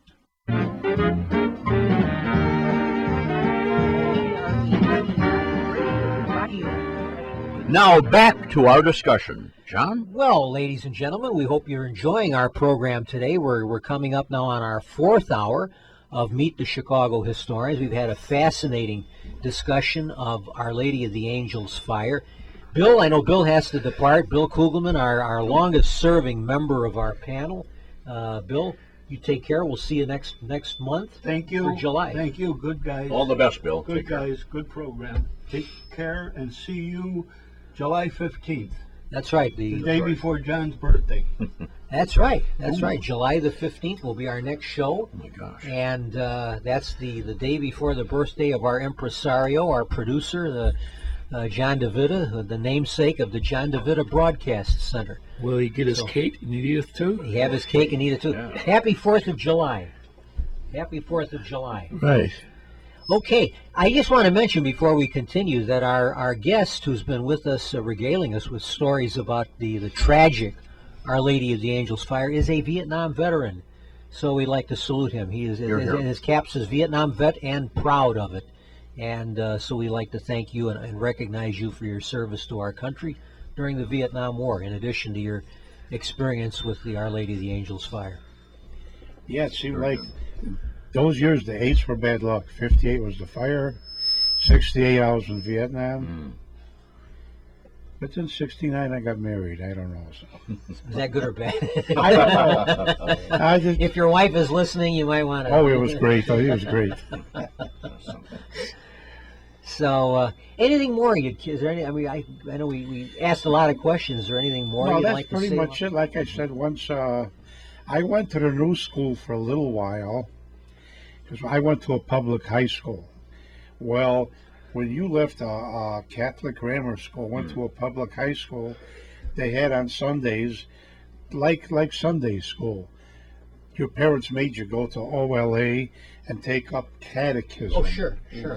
So I was doing that for a little while at the new school, and I was very impressed with the new school. I said, geez, why couldn't they have done this before the old one burnt?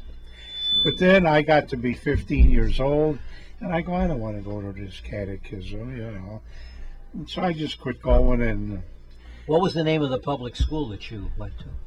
high school. Yeah, high school, yeah. I went to Lane Tech. Oh, Lane. Oh, Oh, okay. Lane. Yeah, that's right. You mentioned Lane. Oh, yeah, in those days, you went to a public high school, you were like the kid of a devil, you know. Yeah, you were- Because everybody wound up going to St. Philip's, St. Mel's, few guys to Weber, a couple of guys to Holy Trinity, and me and this guy Ray Sack. There was another guy. Did that any went of them go to Lane Tech. Fenwick? I'm a I don't Fenwick think so. alum. Fenwick was a pretty expensive school, and you had to be pretty bright. It still is pretty expensive. It's still pretty Yeah. expensive. I don't know about yeah. the bright, but I think that's still a requirement. Now we're having a little. You may have noticed a little interference on our broadcast. I think our technician and impresario and producer has just rectified the problem. John DeVita Here. recognized the problem and immediately dealt with it. So I think the static, that feedback we've been getting has come to an end. I do remember when we were talking, you guys were talking about the Ford cars. I remember Jim Moran, the courtesy man. Oh yeah. He donated quite a bit of money for a fund for the parents of the kids that died, because a lot of the people in that time didn't have money, and they could barely afford to to pay for their funeral expenses. So he was a pretty big donator. Jim Moran, the courtesy. Yeah, he was right on Grand Avenue in Central Park. that's right. I bought a car from him. Yeah. An English Ford, of all things. I remember him having ads on television, and he'd have a sign behind him that would say $195, I think. Could have been $199. He'd say, now, folks, you're probably asking yourself, what kind of a car can I buy for $199? And this is in the late 50s. Well, let's suppose you're looking for transportation. That's all you want. Remember that, just transportation. Well, we've got here this courtesy reconditioned 1952 Dodge or whatever it was, 1953 Plymouth. But it's just transportation, folks. Those commercials seem to run about half an hour long. That's right. Long commercial. Yeah, he had the cheaper used cars, like you said. right. And then if you wanted a good used car, you got the courtesy conditioned used Courtesy car, condition car. which yeah. means it was waxed up and They washed it. detailed out. Polish the and hubcaps. and- looks like brand new, you know. Right. After he left Chicago, he went somewhere down in Florida, and he's selling Toyotas or Honda, close enough. In that area, that was the heyday of live television advertising. Oh, yeah. You remember Especially at night, in the middle Marty of the... Fay? Right. Remember Marty Fay would come on and talk forever about whatever it was he was selling? Right. Betty Furness, she was national. Betty Furness was network. Betty Furness would come out and sell refrigerators and stoves and things like that. Right. You had a person that would come out, and it wasn't like today where commercials are 30 seconds and bang bang bang bang bang, but she would come out and talk about it. And who was Carmelita Pope? Right. Died recently, yes. Did she? Yeah. Did she? I She don't was a remember. cook, Couple wasn't months she? ago. She would talk, I guess, food items and Yeah. talk about. I Was that remember Spray Pam or something like that she was identified Carmelita with? Pope. Yeah. In those days, they only had one commercial in a half hour. Now they Yeah, got 10 commercials in a half there hour. would be one sponsor, and she'd talk for maybe 2-3 minutes, about Right. whatever it was that they were selling. Remember Lynn Burton? Lynn was Burton. sort of like Jim Moran's closest rival. Your Lynn Burton wagon for master, certain. Lynn Burton. And what was that Ford. dealership on Ashland he was? I forget now. Oh, yeah, it was a Ford deal. Burt Yeah. Weinman. Burt Weinman. Burt That's it. Weinman That's Ford. It. That's it. Now, I'm going to give you gentlemen one more piece of information about Jim Moran. Huh. Jim Moran lived in Saguenash, lived on a corner house. At Christmas time, he had a great big manger in front of his house with real live animals. Interesting. Lord. Yeah, instead of the statue animals like most of us have around a manger, he had the live animals there on his property. And when he would be on television, on WGN television, he used to be on Sunday night from his showroom, and me being quite the guru about radio and television broadcasting, my dad, God bless his soul, drove me every Sunday night to Courtesy Motors, Grand and Central Park, near Division, and the technicians from WGN television let me sit in the remote truck, and after a couple of times I was there, they let me switch from camera to camera. Camera 1, camera That's 2, your camera 3, That's your and- beginning in yeah, broadcasting. that's right. So, yes, and also one more thing, John. Joe Gentile and Jim Moran were just like two brothers. Oh, that's it. Yeah. That's interesting. Yeah. And when Jim Moran passed away, I did an hour and a half special broadcast from WJJG about Jim Moran and Joe Gentile. Wow. Yeah. When did, mhm. when About did what year was that? Yeah, when did Jim Moran pass away? I don't remember. I don't remember. back to- I don't remember what year it passed away. But yeah, and another gentleman that Joe Gentile was very, very dear with was Wally Phillips. Oh, Yeah, but yeah, Jim Moran had a real live manger, or on his front lawn in Saguenash. Yep, and I was there a couple times and I saw it. And I met Jim Moran many times. Every time I go there every Sunday, when he would do the commercials on the floor, I would meet him. did he have the animals tied where they couldn't just? It was in a wander fenced in. away? It was a fenced in It was yard. fenced. Okay. Yeah, okay, it was a okay. fenced in Oh, yard. just Yeah. wandering away. Oh, Yep. okay. There's Sounds a, like a great family man. there's a Yeah. Baptist church in Oak Park that does that the week before Christmas. Only they have people and animals, and usually it's the coldest weekend in the year, and they're out there. Well, in Home Alone, the little kid winds up. He hides out in a major scene. If you remember in the movie Home Alone, when the bad guys are after him, he puts that cloak over. He pretends to be one of the shepherds right in front of that huge church. Right. So so that's an One thing idea. I'll never forget making Jim Moran more human is that he had an occasional knack for mispronouncing names, like that great British actor David Niven. Or like Harry Carey You did it think, backwards. you think he might have done it? Referring to Harry Carey, yeah. Who You was think that? he might have done it deliberately, just to be doubt it. funny, I just to doubt be it. funny? Possibly. Who but I was doubt that it. Dodge or Chrysler Plymouth dealer? Some guy didn't like him, and he bought a Cadillac and didn't like him and shot him out of the air. Huh? I don't know. Oh, that was Foreman Motors. Foreman Motors, right. Oh. That was right on Grand Avenue, not far from Jim Moran. Right. He was doing a commercial and the guy was yelling at him and boom, boom, boom, you hear it. What had happened, they sold this Who Who saw guy. this? No. They sold this guy a Cadillac, Right. a used car, and they took him to the cleaners. He wound up that he owed more money on that car than buying a new Cadillac. Oh my God. So he shot both of the brothers. Good Lord. Was this on live TV? No, right. No, okay. Live radio? None This of the is a Jack true movies. story of that neighborhood. Right, okay. Because Jim Moran was right up the street. Wow. Foreman Motors was on Grand Avenue right before it made the S curve around Augusta and then back going east. Right.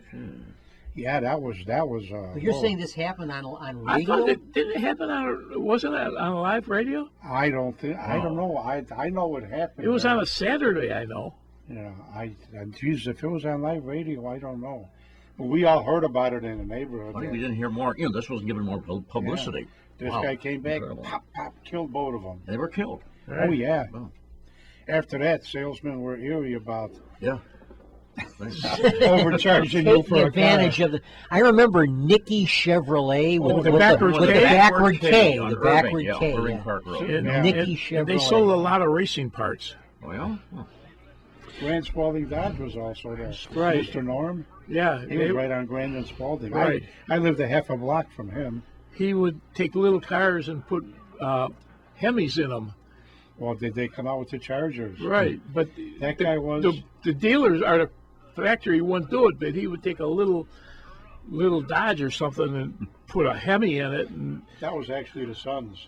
you're right. When the Okay. father had it, it was a little beat up Texaco gas station. He sold a few used cars, and he had a junkyard in the back of it. But we used to go back in that junkyard and steal a hubcap or two. You know, I don't know for what. We could never, nobody had a car. But anyways, when the father died, the two sons took over, Norm, and I forgot the other guy's name was. But they turned it into a big time dealership with the Dodge Chargers in 1965, the Hemi 26s, races. Right. I mean, they made Dodge a big Right. seller. Oh. I think they're still up in Arlington Heights somewhere. Right. And then Nicky was a Chevy, and they had the backwards Backwards K. K, yeah. Everybody bought Chevys from Nicky Chevrolet.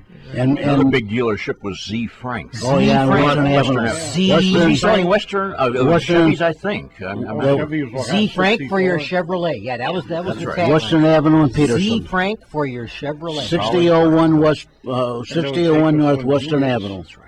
And you're talking about Foreman Motors.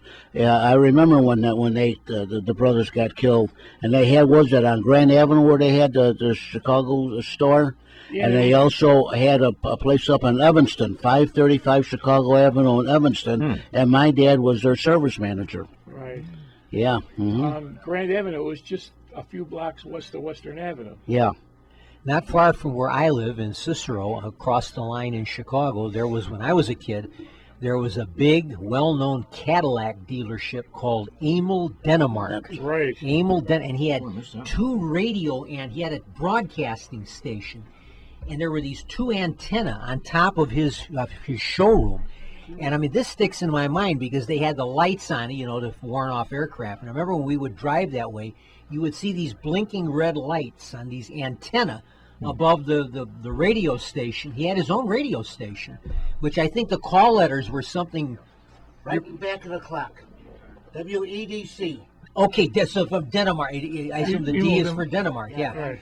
And that was his radio up there. That was up on the marquee. Oh, WEDC I'm glad I mentioned this. Radio. I'm glad I mentioned this. Yeah. Never heard of that dealership Yeah, before. Emil Denmark, not Denmark, but with an E. Denmark with an extra E. Denmark. Denmark. There was an Oldsmobile dealer on not Grand Avenue, just south of him, Ogden Avenue, and What was the name? some Oldsmobile, Rocket Oldsmobile or something. Oh, Rocket Olds. The I Rocket remember thing the would be Rocket nice, Olds. yeah. I remember that sign that they had with the rocket, the exhaust of the Right. rocket, the lights would. The lights would go up like it was and taking off. Yeah, it looked like there was a missile called the Snark in those days. It had two wings on it, and that's what this looked like. It was not like an ICBM today, which is just one shaft. but it had these wings on it, and that was what I vividly remember it. Yeah, that was just Rocket a Olds little bit on east of Ogden Avenue. Sis- Right. On Ogden Avenue, yeah. Yeah, Rocket Olds. I believe that was the insignia for the Olds 88, that rocket. Could be. I think so. They yeah. had a hood ornament that Not a looked like a rocket. rocket. Well, everything they wanted everything jet age and Oh, rocket my age in God, the yeah. 50s. The tail fins. I mean, that was all inspired by Heaven help you if you got hit by one of those hood ornaments. Or how about those bumpers with the big bullet? Oh yeah, yeah. yeah. What did they call those? Something about a woman's anatomy? Yeah. I guess Da-da-da-da-da. how it went, yeah. Uh, The old cars of the 50s. it was some singer that had real big bazooms. There's a great Not way. Dolly. I don't think it was No, Dolly. this was before her. You were talking about something that reminded me. There's Mitzi Gaynor didn't make very many motion pictures, but she made a motion picture with Yul Brynner, in which Yul Brynner plays a big time New York gangster who is deported. And he's deported to his background. They don't really specify, but it's Greece. It looks like Greece. and Yul Brynner was apparently born there, but brought here when he was like a year old. So he's never lived. He's an American. Right. All he's doing is reading the baseball scores and the football scores.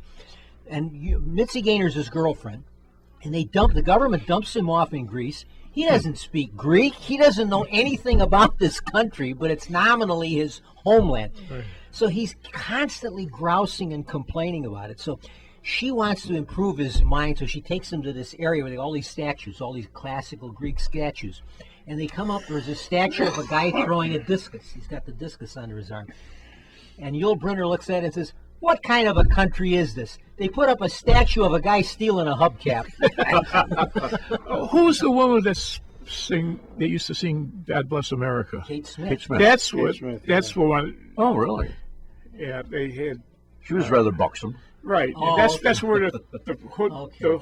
the bumper ornaments are. Okay. Yeah, Kate Smith. Yeah. God bless America. Irving Berlin. Yeah. Right. Yeah, I did a little talk on Yul Brynner a little while back. He did keep his heritage rather secret. He often said he was Mongolian, but he was actually born in Vladivostok. Yeah. Where? Vladivostok, which is just next to Korea Oh, in the far eastern Russia. I didn't. Of largely Russian parents. 1920 was his year. I did see him once though, and they were going into that, and he says, all I say is I am an American. No, which is That was, he just wound up. It was all because there was all that talk about he's I am an American, and he let it go at that. And he had a distinctive voice, good voice, slight accent, Oh, which is yeah. hard to identify, but Yeah. he was one of a kind. There are a couple of pictures where he had hair. You know, he played Jean Lafitte Yeah. in The Buccaneer, Cecil B. The DeMille. last movie, Cecil B. DeMille. Great Cecil B. DeMille movie, The Buccaneer, with Charlton Heston as General Andrew. Just to me, Heston is Andrew Jackson. When I read about Andrew Jackson, I think of Charlton because he is just superb as Andrew Jackson. Beside Moses. Yeah, And, I mean, he played He played all these. yeah. Michelangelo.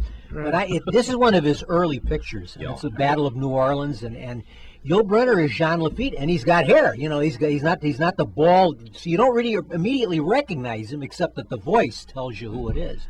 I had a friend who had a mule. They call him Cecil B. Cecil B. sounds like a DeMille. magazine Cecil parody. B. the Mule. Cecil B. DeMille. DeMille. Da-da-da-da-da-da.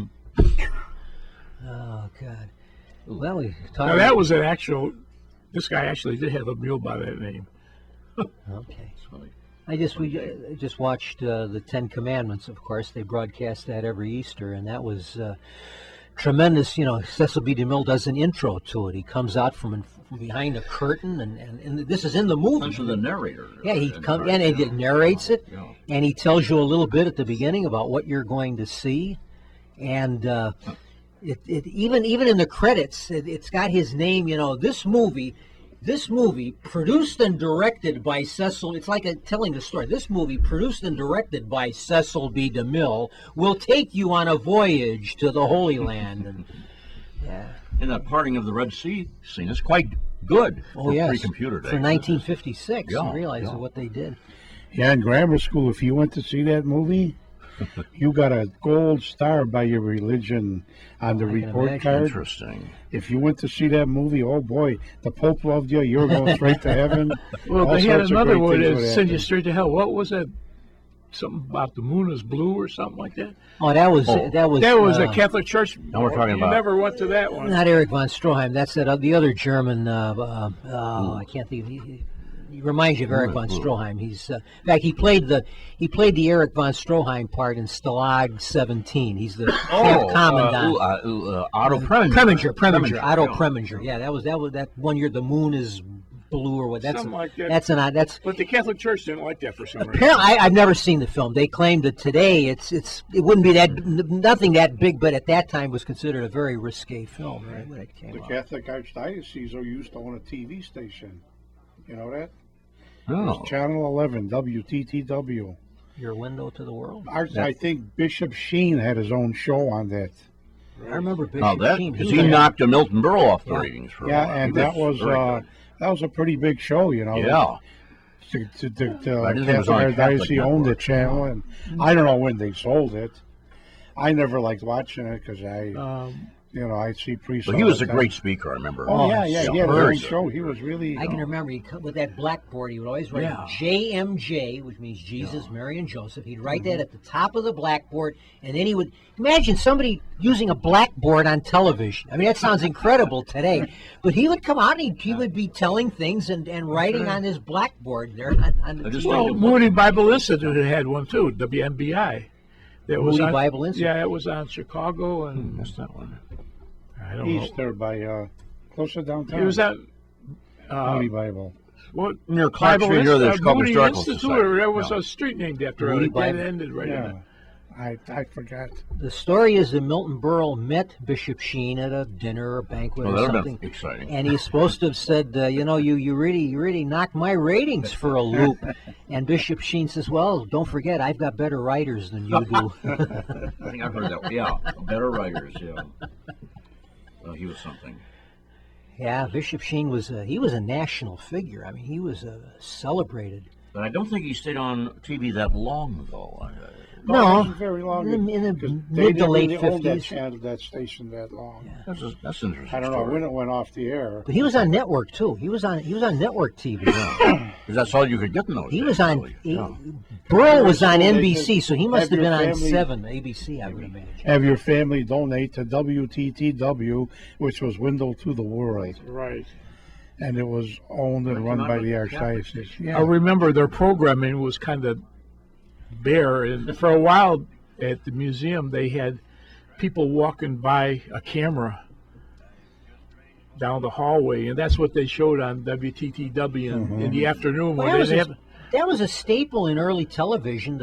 Steve Allen used to do that. Man He'd on walk, the streets. yeah, he'd go out on the street and just interview people. Right. You know, it but was there a very was no simple, sign or simple way anything. of But doing it was television. it was in the Museum of Science and Industry. I think they started in the basement of that. Steve Allen would put when he didn't go out, he would put a camera on people and he would make up crazy dialogue. He would show a guy and he'd make up some crazy dialogue. You know, the audience would laugh at what this guy supposedly was saying. I can remember one where he showed this guy standing there with kind of his coat up, and he's got a cigarette unlit in his mouth. And Steve Allen says, "Yeah, sure, let everybody else smoke except me." He and another Jack Brickhouse had a show. like colleague had a bookstore Yeah, in Oak Park, and now it's in. Well, he passed away, but his colleague still got a bookstore in Forest Park on Madison Street. Who's that? Steve Allen. Oh, Steve Allen, yeah. He had a bookstore. Well, Stuart Brent did a show on Chicago television, Brent on Books. They used to have book reviews. They had a Yes. half-hour program, and he would talk about books. Much a Lincoln and Civil War scholar. Yeah. Very. I stopped into his, and I met him once. I was walking when I was at Loyola University, and I would walk from Loyola all the way to Union Station. It was a nice day, and I'm walking down Michigan Avenue. I think it was Michigan Avenue, or it could have been Lake Shore Drive. I'm not sure, but anyway, no, it was Michigan Avenue. And it said Stuart Brent Books, and I had seen his TV show. So I walked in, and there's Stuart Brent, who I had seen on TV, and I talked to him and told him I watched this television program and everything. But I mean, Bob Cromie also. There was a man named Bob Cromie. Cromie or on Cromie? Cromie, Cromie. Okay. He had a talk show on, and he wrote. And he did a wrote Chicago Fire. book show too. He would have a program on WTTW where he'd interview authors and talk about books. You know, it's Interviewer. Yeah. amazing. I mean, things that you had on television in those days. And some of us remember Cup Show. Oh yeah. Good evening and welcome to the Talk of Television. The lively Show. art of conversation. Dedicated to the lively art of conversation. Now let's join our lively ones. He'd be standing out there in the foreground, and they're in the background chit-chatting, and then he'd walk back to the... It started out as At Random Sounds right. on CBS. It would come on Saturday night when the late movie ended. They would have the best of MGM. They'd run these MGM films, and when the film ended, Cup Show would come on at about midnight or 12:15, and it had no end. at random. It had no end point. They talked until they ran out of things to talk about. Because in those days there wasn't any television. Roughly between midnight and 5 in the morning, there was nothing on. So they would go on until 3, 3:30, 4, until they finally decided they talked about it, kind of like what we're doing here, folks. and then he said, well, that'll be it for today. It started out as At Random, then he went to ABC and it became Cup's Show. Right. Cup Show. Well, that'll be it for today. Now it's time for our final intermission. You've been listening to Meet the Chicago Historians, and we thank you.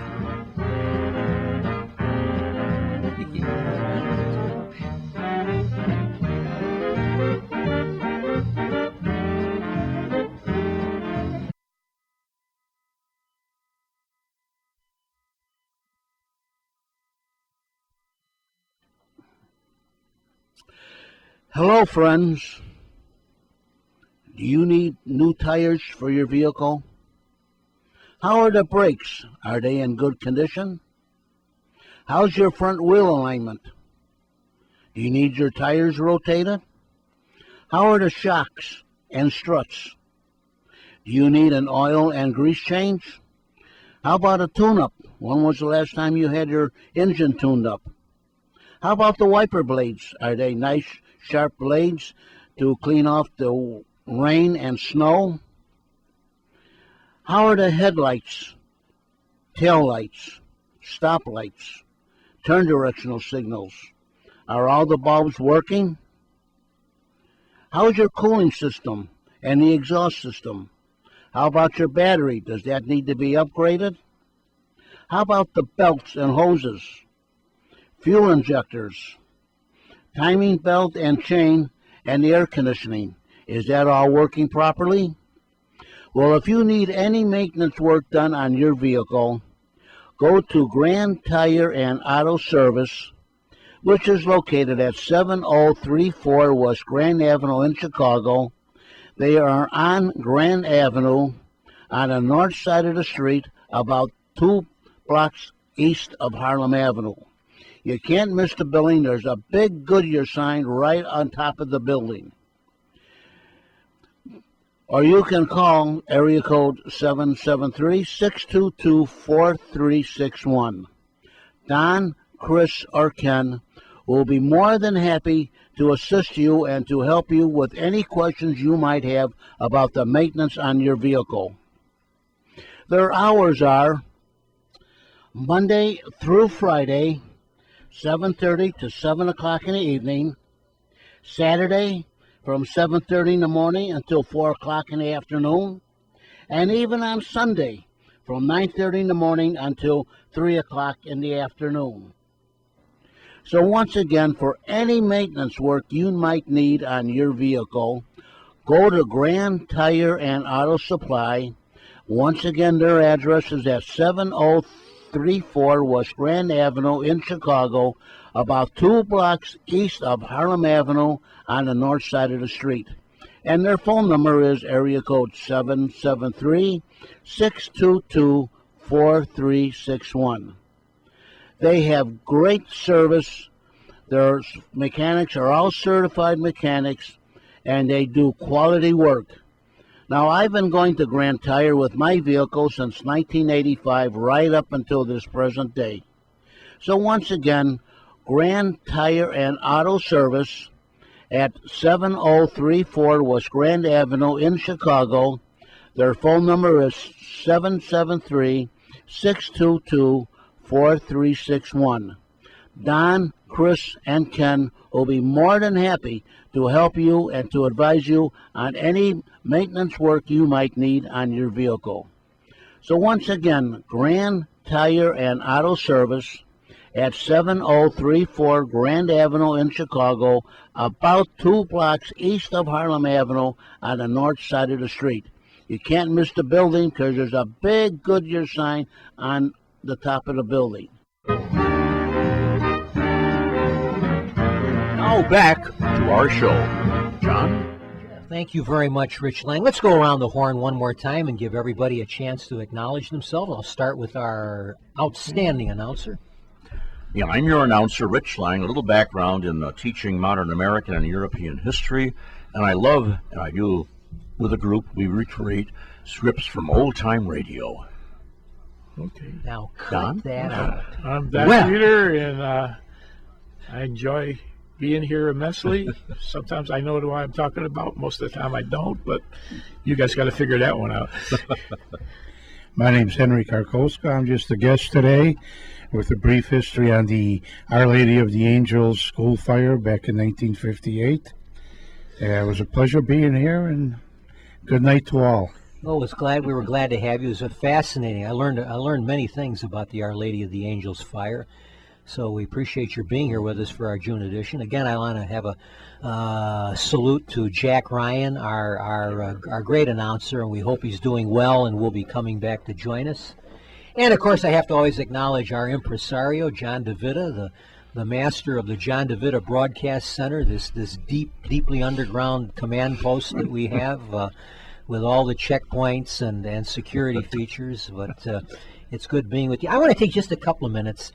We talked a lot about D-Day last time, and I often feel that sometimes the war in the Pacific gets a little bit short shrift because there is so much focus on the European theater, and Hitler was a monster, and FDR and Churchill decided that the first priority was to deal with Hitler, to defeat the Nazis first.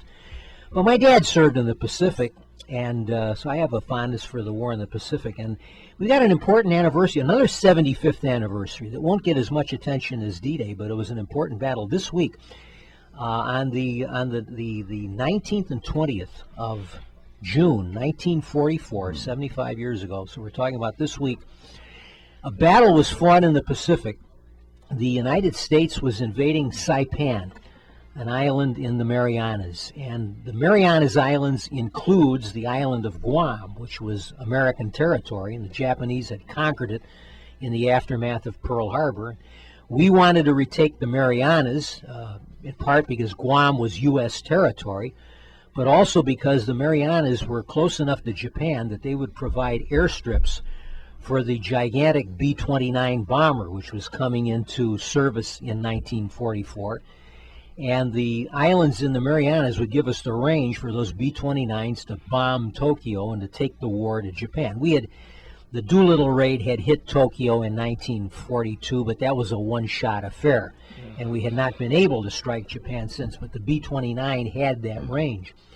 So the Marines in the beginning of June of 44 landed in Saipan. They ran into stiff resistance from about 30,000 Japanese defenders. They fought doggedly, as the Japanese did virtually everywhere in the Pacific. It became necessary to reinforce the Marines with an Army division. The 27th Army Infantry Division landed in Saipan to support the Marine offensive. And in the Pacific, there were really two wars. There was the Central Pacific, which was the priority of the Navy and the Marine Corps, and there was the Southwest Pacific, which was primarily an Army operation under General Douglas MacArthur. Central Pacific was under Admiral Chester Nimitz of CINCPAC.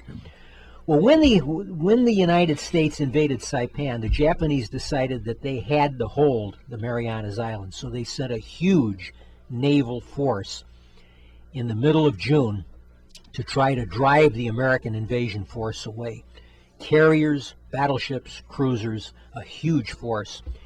And they were engaged by American aircraft on June the 18th and 19th, 20th of June, in what came to be known as the Battle of the Philippine Sea. And in that battle, the Japanese launched their carrier-based planes at the United States fleet, and our guys shot down 400 Japanese aircraft Right. with a loss of only about 20 American planes. It was one of the most one-sided victories in the World War II naval engagements. It came to be called, I don't know if you've ever heard this term, it came to be called the Great Marianas Turkey Shoot, because the number of planes, obviously, that were down, 400 Japanese aircraft. Plus, remember, this means the loss of almost all those pilots, because they're all shot down over the ocean. The Japanese, realizing that they had lost their entire striking force, then tried to hightail it out, and the American planes pursued. The American planes then struck the Japanese combined fleet and sank 3 Japanese aircraft carriers. In addition to that, they severely damaged additional carriers, a battleship, cruisers, destroyers. It was a tremendous defeat for the Japanese Navy. And it all happened 75 years ago this week, Right. in June of 1944. So, and again, it's one of those things that doesn't get the kind of attention that really it should. That's right. But the Battle of the Philippine Sea, shortly, not long after that, there was a final naval engagement called Leyte Gulf, when what was left of the Japanese fleet engaged the United States and was destroyed. So these 2 battles, the Philippine Sea and Leyte Gulf, really marked the end of Japanese naval power in the Pacific in 1944. Going So- back for a moment to D-Day, I was asked this question by a friend. I thought I might have known this years ago. What exactly did the letter D stand for in D-Day? D-Day. It Not was- disembarking, No. which I thought I had heard years ago. No, I think it was just, a code. I think it just, because they also said H hour. The actual hour Okay, of invasion was right. called H hour. Right. So they just took the first letter of the word, I think, and made that the target. That makes most sense. The what day it that you was. would land Yeah. was D-Day. Right. The actual time that you would hit the beaches was H hour. Right. Because in fact, every other invasion had a D-Day. I mean, that was the term used by the Right. military when Right. they landed at Anzio or when they landed at Okinawa. That would be D-Day for that particular engagement. Right. But the time that this really came to the public's attention was when they landed, because this was such a big thing to return to Europe, or Right. landing in Europe. So that was why that alone is always thought of as the D-Day. Right. D-Day And landing. there was no Marines involved in the No. D-Day, and they were all in the South No, in Pacific. World War II, all of them. I mean, yeah, you hear every now and then there may have been a Marines, a few Got Marines lost. that were sent for special purposes. Right. That may, but no, the Marines were entirely in the Pacific in World War II. In World War I, of course, you had Marine infantry units fighting in World War I. Right. So we had Marines. Belleau Wood, the Battle of Belleau Wood, in 1917 was a Marine engagement. And so the Marines fought in European soil in the First World War, but there were no Marine formations that fought in Europe in World War II. The Battle of Belleau Wood, wasn't there one in the Second World War II? Was that? No, Belleau Wood is in France. It was one of the early. It was roughly at the same time as Cantigny, which Okay. Colonel McCormick's First Division, estate. right. This was one of these early engagements in 1918 when our forces actually got into combat, because we declared war in April of 1917. We didn't get into combat until May of 1918. It took a year for us to raise, train, equip, and ship enough troops over to have them engage in numbers. And Wilson and Pershing were adamant that we weren't just going to fill the gaps of the Europeans. The Right. What was our timing of our interest? Essentially, It the saved war the day. was over It's- in, November? In November, yeah. Well, we were in combat for about 6 months. Yeah. And in that time, we lost over 100,000 men. Right. The carnage on the Western Front is unimaginable. The losses of men in 6 months' The ways time, they fought it, too. I mean, 100,000 they men. just get up and start shooting. And, Yeah. About Poison gas that we used in that one. 50 to 60,000 of those are combat deaths. Right. The others, they always say, are accidents, disease, but they're all guys that were serving over there that died in the course of the engagement. But there were like nearly 60,000 GIs killed in combat So it's like 10,000 a month. You're losing 10,000 men in combat a month. I mean, Vietnam, we lost 55,000 men 58. spread out over 10 years, 11 years. And in in the First World War, we lost the same number of combat deaths in 6 months' What did time. we lose the second one? 2 million? 400,000. Right. And the Russians was 20 million? Oh, millions, Oh, yeah, no. millions. They don't even know for sure Right. how many Russians were killed.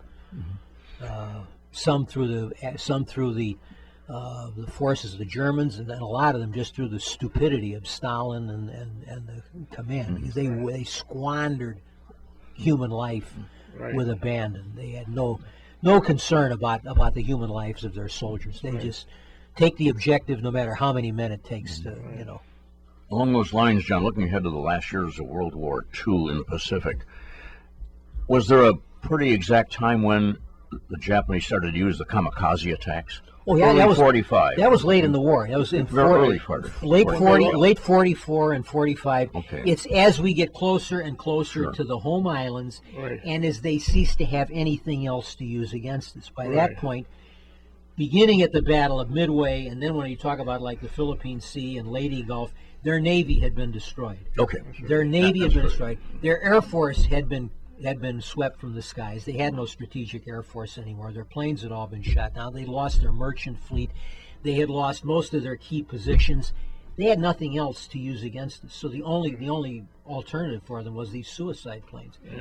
They Stop. consisted of anything that would fly. You could, I mean, it's like a piloted missile. I mean, you're turning That's an exactly aircraft what it into a was. piloted missile. Right. And so this was the last ditch attempt to save. It goes back. The term kamikaze means divine wind, Right. and it goes back to a battle that took place, I think, in the 17th or the 16th century. The Chinese were attempting to invade Japan, and a huge windstorm came across the seas and destroyed the Chinese fleet. And that was called the divine wind, the kamikaze. And this is actually in Japanese history, this is a big thing, that they were saved by this windstorm that destroyed the Chinese fleet.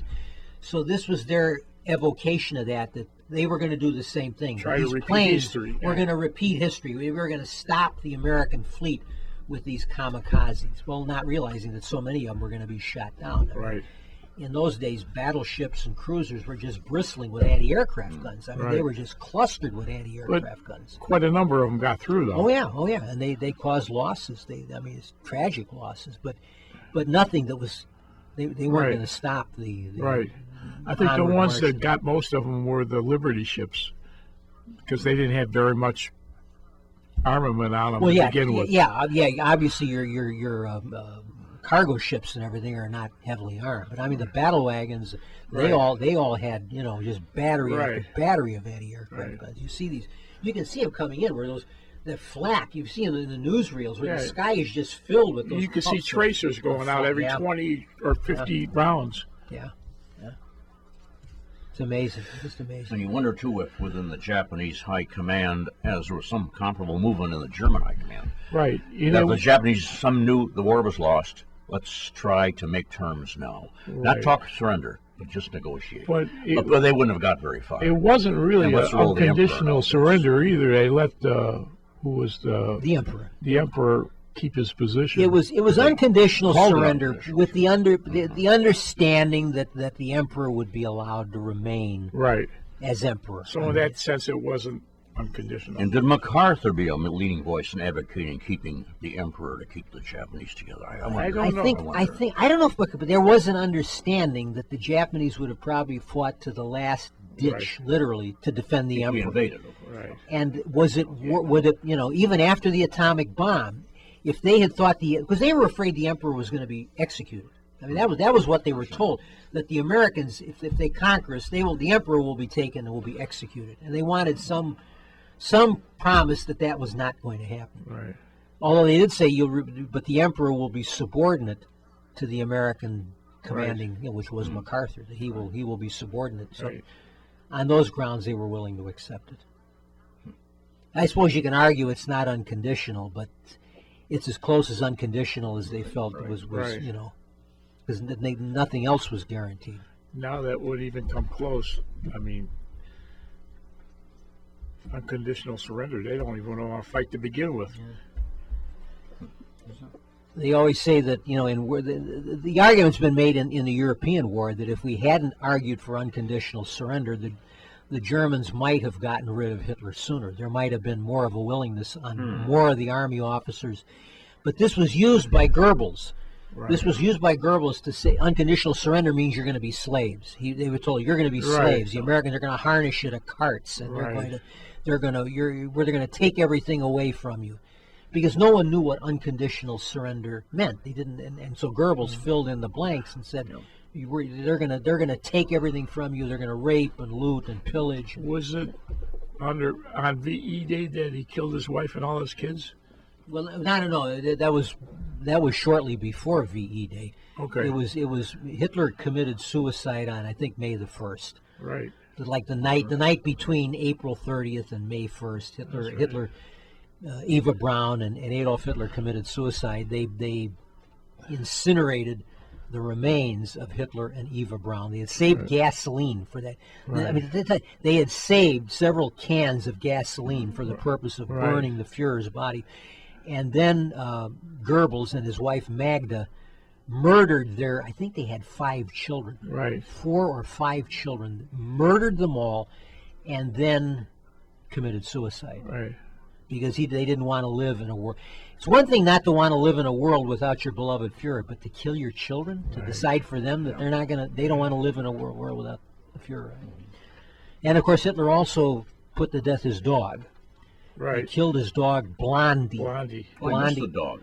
He killed the dog. He gave poison to his dog. Apparently, he decided that the dog wasn't going to live in a world. He got married the day before. Yeah, and they sent out for the equivalent of a notary public. It's just incredible. I mean, he's like, you know, the supreme dictator. He had been the supreme dictator of most of Europe, and there was nobody in the bunker that was authorized to perform marriages. So they send someone out and find some minor functionary who'd be the equivalent of a notary public to come in and perform the wedding ceremony for Adolf Hitler and Eva Braun. Right. I'm surprised he didn't shoot that guy too. And you wonder exactly how much hope Hitler gained when he heard of the death of FDR. Oh, that was some. They thought. Oh, he But it thought that was. didn't He lead thought, to anything. he thought that was going to be the turning point of the war. He thought the Nazis rejoiced. He was When really they- delusional. Now, He hated Roosevelt. He hated Roosevelt far more than Stalin or even Churchill. He just detested Then Roosevelt. the Russians thought they had it made when Truman came in, because they thought Truman was a dummy. A lot of people. And he thought said, we've got No. a big weapon coming, and they kind of laughed at him until they dropped it. Well, on they the knew. bed. They Yeah. knew. They knew what we had because of their spies. They had spies at Los Alamos. They knew we were building the atomic bomb. But a lot of people thought Truman was a dummy, and they learned that they were quite wrong in that regard. So, you know, we got a few minutes left. I mean, could you just, you know, I know you served in Vietnam. Any quick?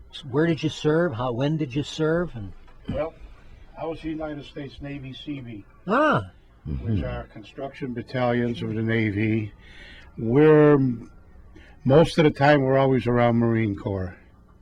Now, in Vietnam, I served up by the DMZ, way up north. The main battalion was out of Quang Tri, and I served. I was all over the DMZ zone. so you were in country, as they say. Yeah, I was in country. Yeah. I had my feet on the ground. I was up in Dong Ha. I was in Qua Viet. My main job was generators. So anywhere the Marine Corps had a generator, any camp, You fixed them. I would fix them. They would either fly me out by helicopter at times. Other times I would jump a convoy, Marine Corps convoy with supplies, and go out to the area and do whatever I had to do.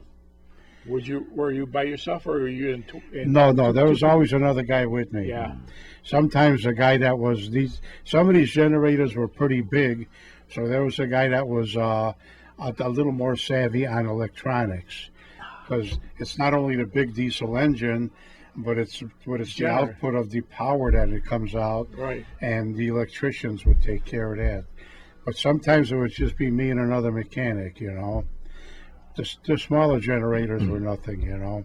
Does the Navy still have that B insignia for the They CBs they from sure World do. War II? That the Navy Seabees are big today. Yeah.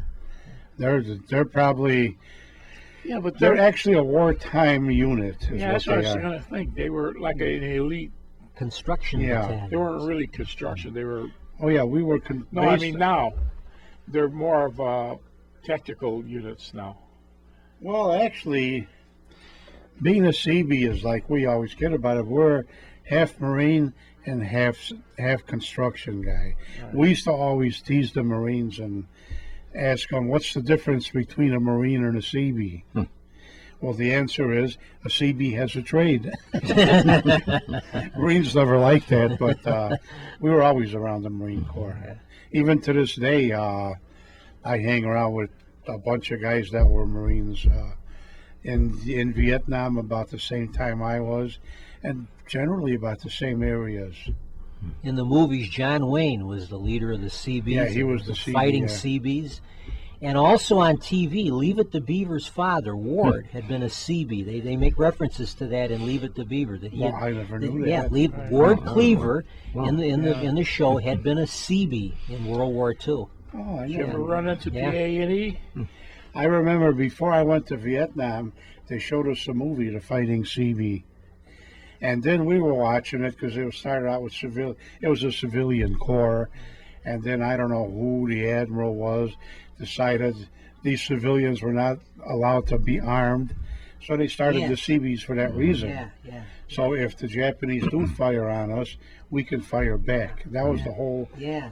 structure of the Seabees. But then at the end, when I seen John Wayne on that bulldozer with all that dynamite, and he's going to blow this bridge up, and I thought, that guy's got to have rocks in his head. I jump off the thing and let it go. You know? Well, he's John Wayne. So But that's right. John Wayne is, he's indestructible. Because we all remember the Green Berets in the movie. Oh, yeah. So that might have been a little after your service, 69. no. That was right about there? the time, because we get to watch that too before Vietnam. We watched two war movies: The Fighting Seabee and John Wayne and the Green Beret. You got to see John Wayne in World War II and John Wayne. Oh, in- I've seen every John Wayne Vietnam. movie made. He was always my hero. Yeah. Henry, during your Vietnam service, did you, in a sense, deep down, really feel that we were just kind of marking time there? Were you optimistic or pessimistic about the war? Did you have any thoughts along those lines, or was it hard to tell? Well, actually, for the most part, I was just counting days to Get out of there.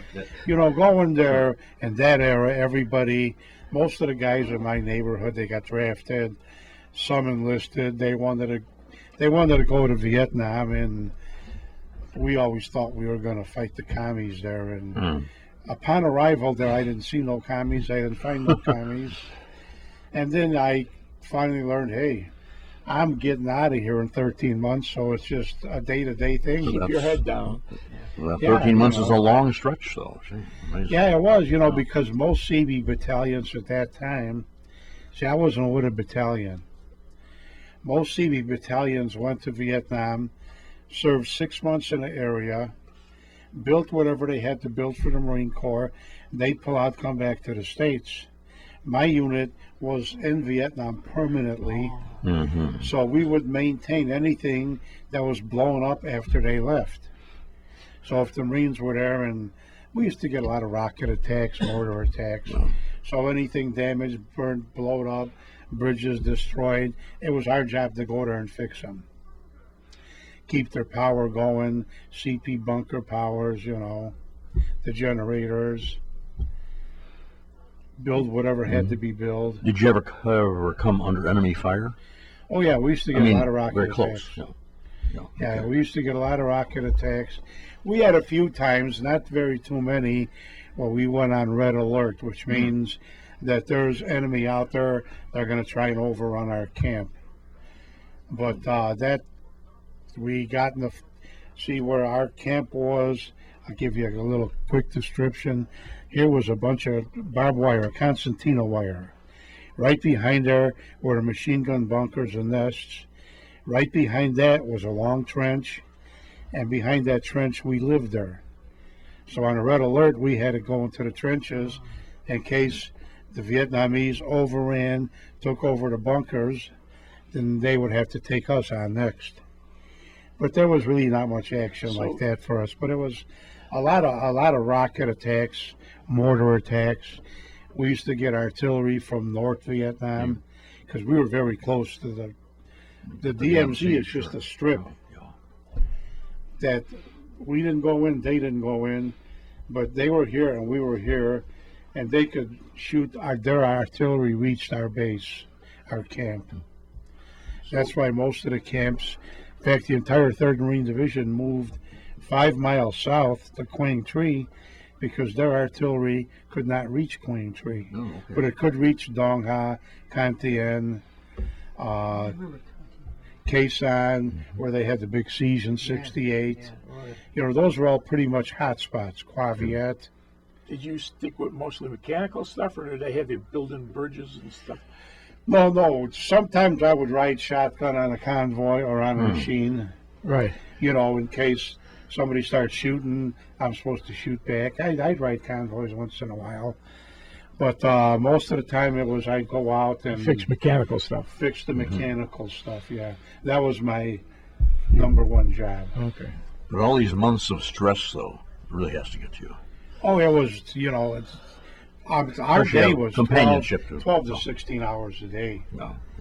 You know, we were constantly going somewhere, building something, or fixing something there. Came in, we don't even have a chow hall. We had to go to another battalion to eat, or we had sea rations. We were just a small, my unit was just a small detachment. There was maybe 70 of us. The main battalion was down in Quang Tri, where, you know, battalions are how big? Maybe 1,000? 1,000 guys. Yeah. But we were kind of spread out all over the northern I Corps. Maybe the Army Engineers would be the comparable To yeah. unit to yeah. what, to what Except you did we for the built Navy stuff and the better and Marines. faster. Well, a friend, he was a what do you call it, engineer, and he would go out and build pipelines, right? And at night they'd blow them up. Yeah. Yeah, he said for a year all they were doing was the same mile or 2 miles. We'd build them and they'd blow them up. Yeah. Yeah, that was, you know, I was glad to leave there. Sure. I felt bad for the guys that had to stay, but it was only 1 year after I left where the entire Northern I Corps, which was mainly consisted of the 3rd Marine Division and us, they all moved everybody south, further south, down by a place called Chulai, which was down by Da Nang. And then the Army took over the northern DMZ. Okay. I believe it was the 101st Airborne, and a lot of Army took over with the South Vietnamese Army. And that was almost the beginning of the end, because actually 1970 they started de-escalating. I left in '69. But 1970 they really started pulling troops out, moving them around, and giving up territory. So the South Vietnamese were supposed to take care of it, Vietnamization. and they really, Yeah, but they Well- pulled all their supplies out too with them as they left. I'm Oh, afraid. yeah, I'm yeah. afraid we're going to have to interrupt. It's a fascinating discussion. We've come to the end of our 2.5 hours for the month of June. This is John Escachoco. We're here at the John DeVita Broadcast Center. This is Meet the Chicago Historians. We've talked about a wide range of topics. Talked about the Vietnam War and World War II. We talked about taxes. Talked about the tragedy of Our Lady of the Angels, and a little bit about automotive history and Right. commercials on local TV. So you have a very blessed and a very happy Independence Day. We'll Right. be back here again on the 15th of July. We'll be celebrating the birthday of our impresario, our producer, John DeVita, the following day, I believe. So thanks for listening to Meet the Chicago Historians. I'll turn it over to our announcer for our final word. And thank you, John. When you were there, you ever run across Recordings of previous Meet the Chicago programs, historians rather, they're available for your listening pleasure via the internet at www.windycityhometown.com. We want to thank the executive producer of Windy City Hometown Entertainment Network, Mr. John Seconda. On behalf of everyone associated with our Historians program, we thank you for listening. And best wishes to you and yours. This is your announcer, Rich Lang. So long until next time. Thank you.